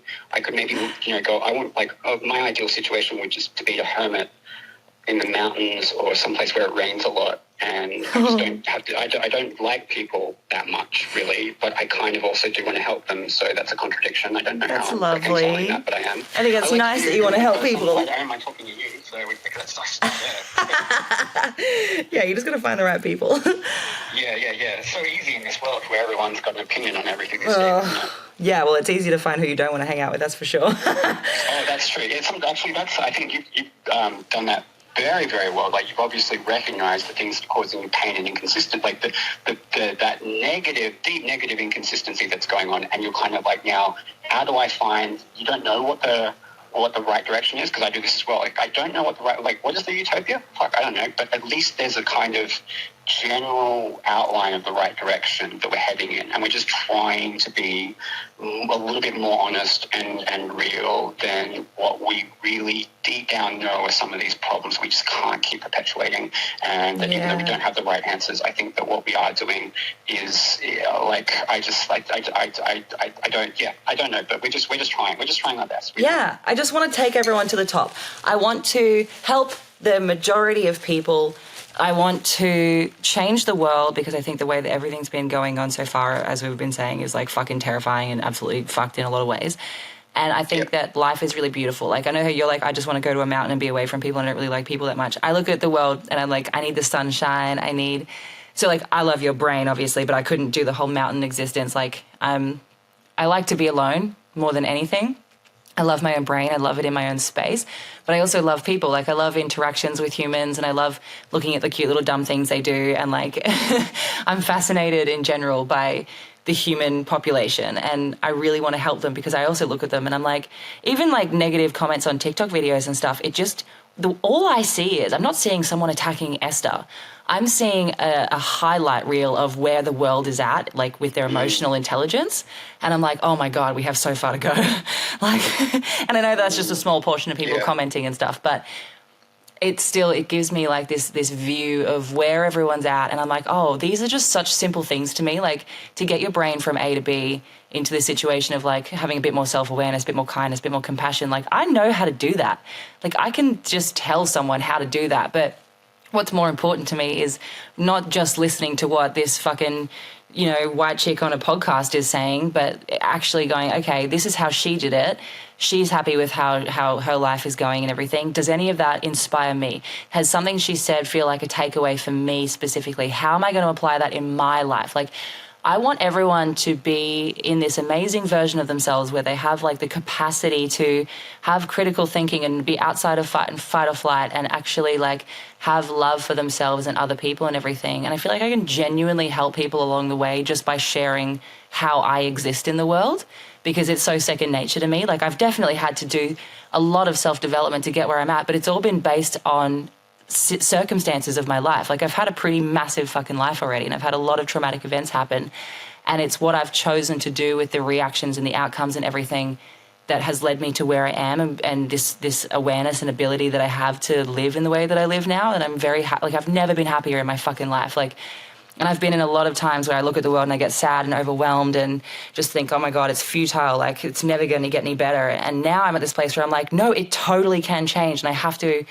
inspire just that notion in people that it can change, and change it however you fucking want. I don't care. Just damn it, do something. Everyone, please wake up and do something.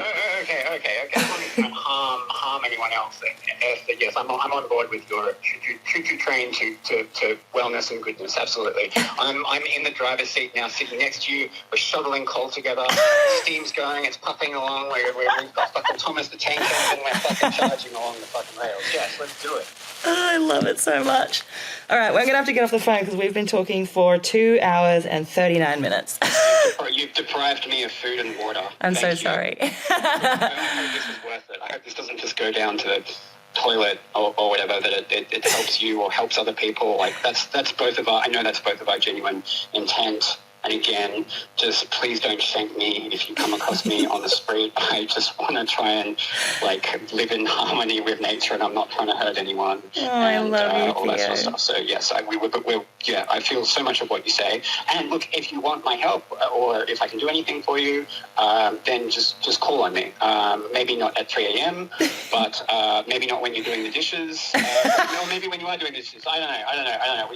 Let's just talk about issues and bring other people into the conversation or whatever, we can have a good dynamics together, because I think we complement each other really, really, really well. Some people that, we talked about this before, some people are just going to fucking hate my guts and they're going to fucking hate your guts, maybe, but hopefully we weed those people out. But there are other people where it's like I kind of connect to Theo, but he's kind of also really boring sometimes, and Esther's really interesting and all this other sort of stuff that I like, and then we add some some other fun things into the mix that make people actually want to really listen to us, and then we've got steam on the choo-choo train. Yes. Yeah.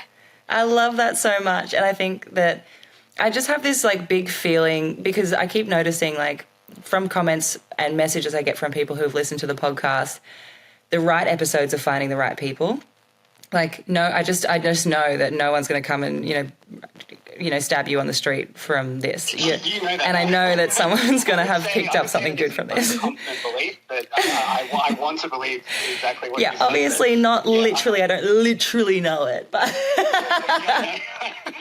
yeah. We could have a whole I'm very confident. Interesting topic. But yeah, I just think, I love this chat, and I love what we're doing, and I love everything that you just said, and I love talking to you. I think your brain is the most fascinating thing, and I'm so happy that you said yes to this, and I'm so happy to hear that you're fucking what else? Let's talk about more stuff, help more people. I literally couldn't be happier to hear that, because I think that you have so much inside you that can help create a lot of change. So definitely. I'm working on my own logical materials. I was thinking about setting up a YouTube channel and all this stuff.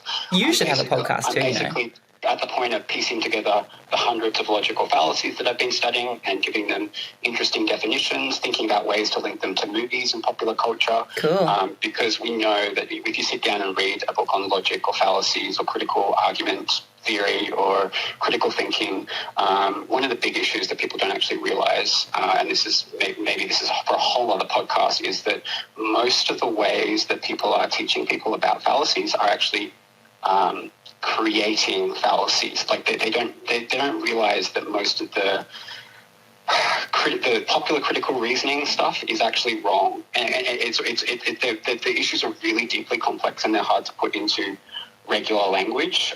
So I'm looking for ways of finding better ways to communicate with it without being too pedantic, and we just want to let people kind of express themselves. And because it's if you really start to look at the fallacies, it's almost everything that you just can't get anywhere in anything that you say, because you haven't established whatever your value system is from the beginning. You're always at a conclusion, and it's sort of we're always passing off conclusions as though we know something, and it's hang on a second, what are your prior assumptions? What do you actually really, really know? When you start to actually get into that, no one wants to have that fucking conversation, and that's why Socrates got killed.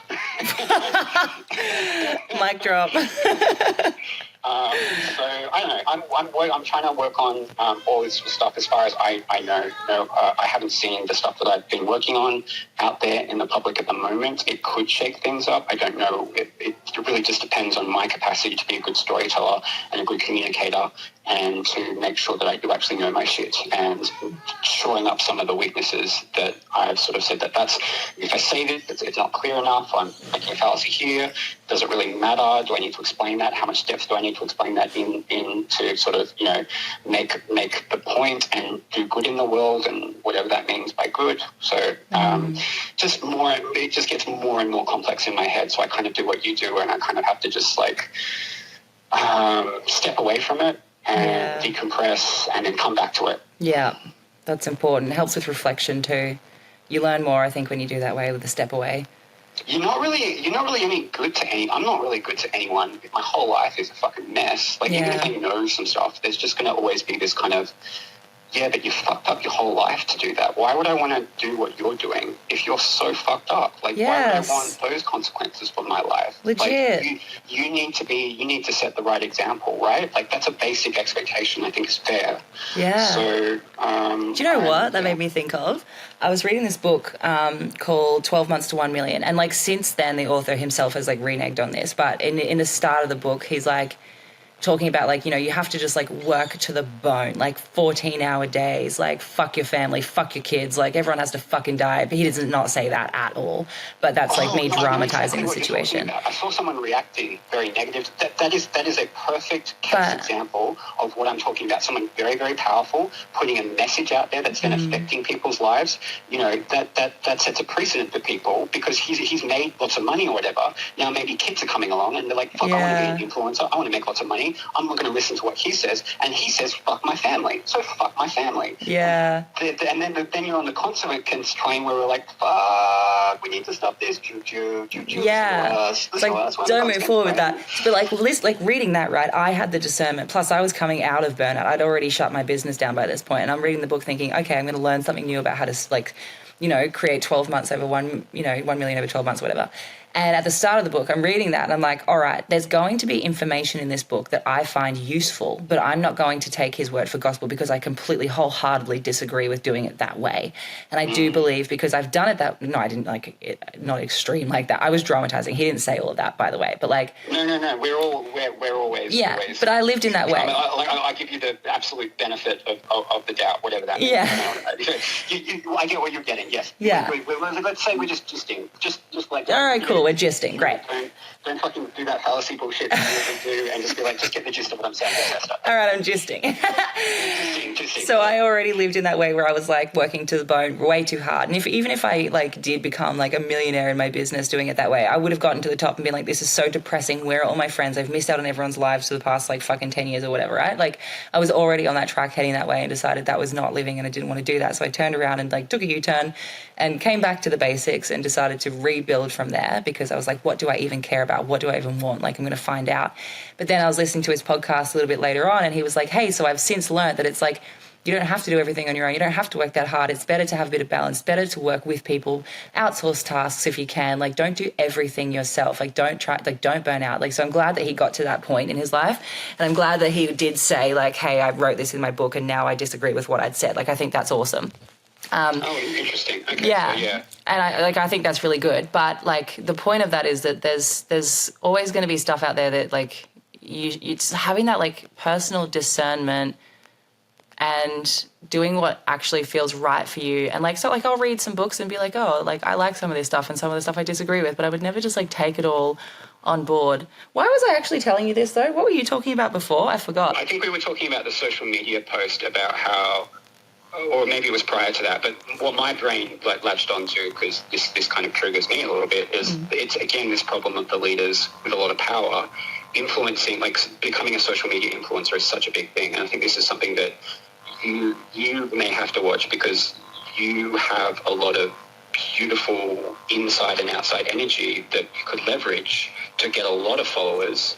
And then you're in a position of influencing people. And we want to try and address some of the real core issues that people aren't really seeming to want to talk about. So we can't go back into the cycle and be like, I read this in a book and here's what you need to do with your life. And then balance that with, well, you know, it could help some people in some ways, but it doesn't help you to just preface it like that because just look at what we've got. You just look at social media and people are like lecturing others. Like, here's the best advice here, and just pick and choose whatever you want to choose. The whole reason I'm on your podcast and talking about this is I'm saying this creates conditions that are very bad for people. If everyone's just fucking talking at each other and using their authority and I made millions, blah, blah, blah, blah, blah, and this is your route to a good life, just pick and choose whatever you want. No. I need to put my hand up and I will get in the face of anyone that I can reasonably do it with who's a leader and just say, what are you doing to us? You just can't keep doing this. This is crazy. There are really basic values that you're talking about. What are those basic values? That's where the conversation needs to be happening. What's the root of what we're getting at? Let's have the conversation there.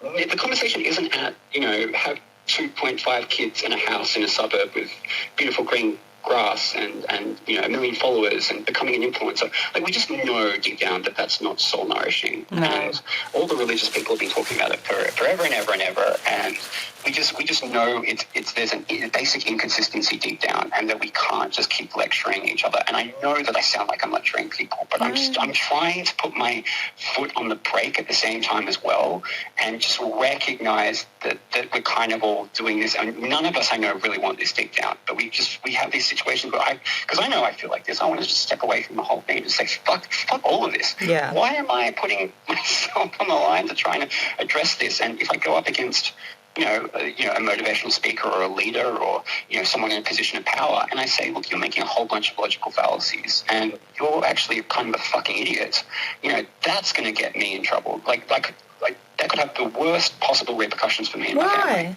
So it's just a maddening situation to be in. But I know that I'm just sure that everyone feels this way on some level. Yeah. And that if we could just address one thing at the moment, it's like that issue of please just clarify and try to look at the root of the issue and not just tell people. Don't just put your opinion out there that you know the best way to life. Because even if you preface it with saying just, hey, it's advice, just pick and choose or whatever, that doesn't fix the core issue. We know it doesn't fix the core issue.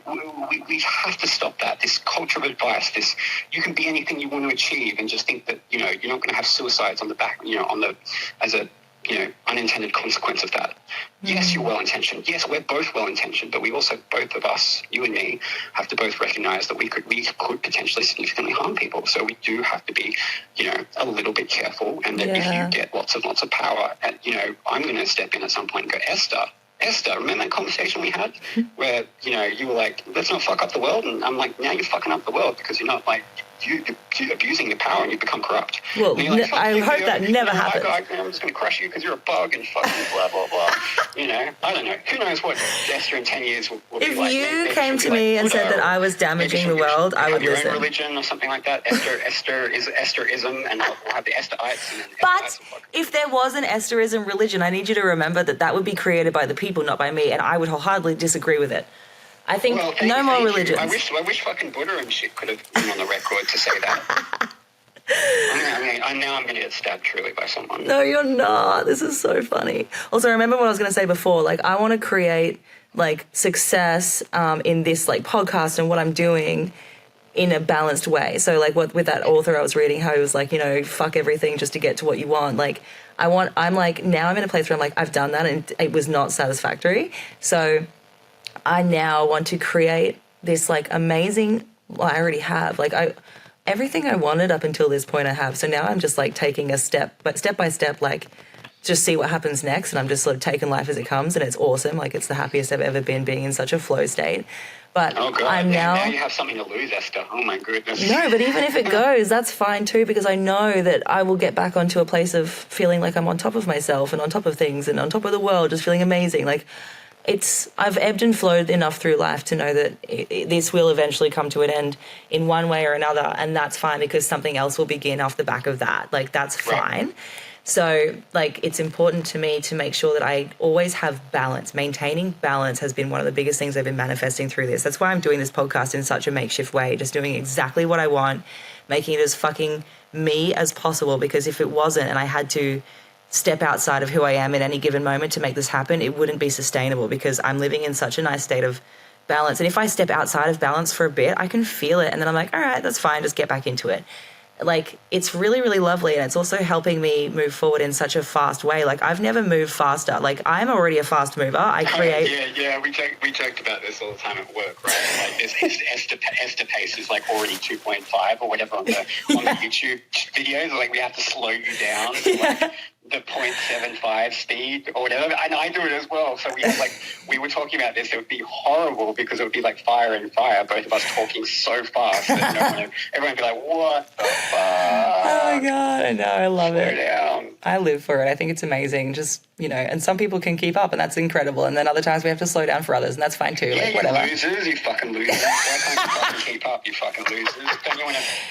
Keep up and do what we say. I'm kidding. Fuck all it is. Fuck yes.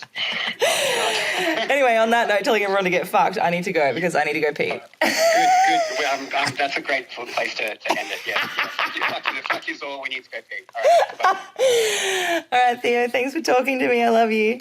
All right. Love you too. Okay. Bye. Bye. Oh my God, I'm so obsessed with him.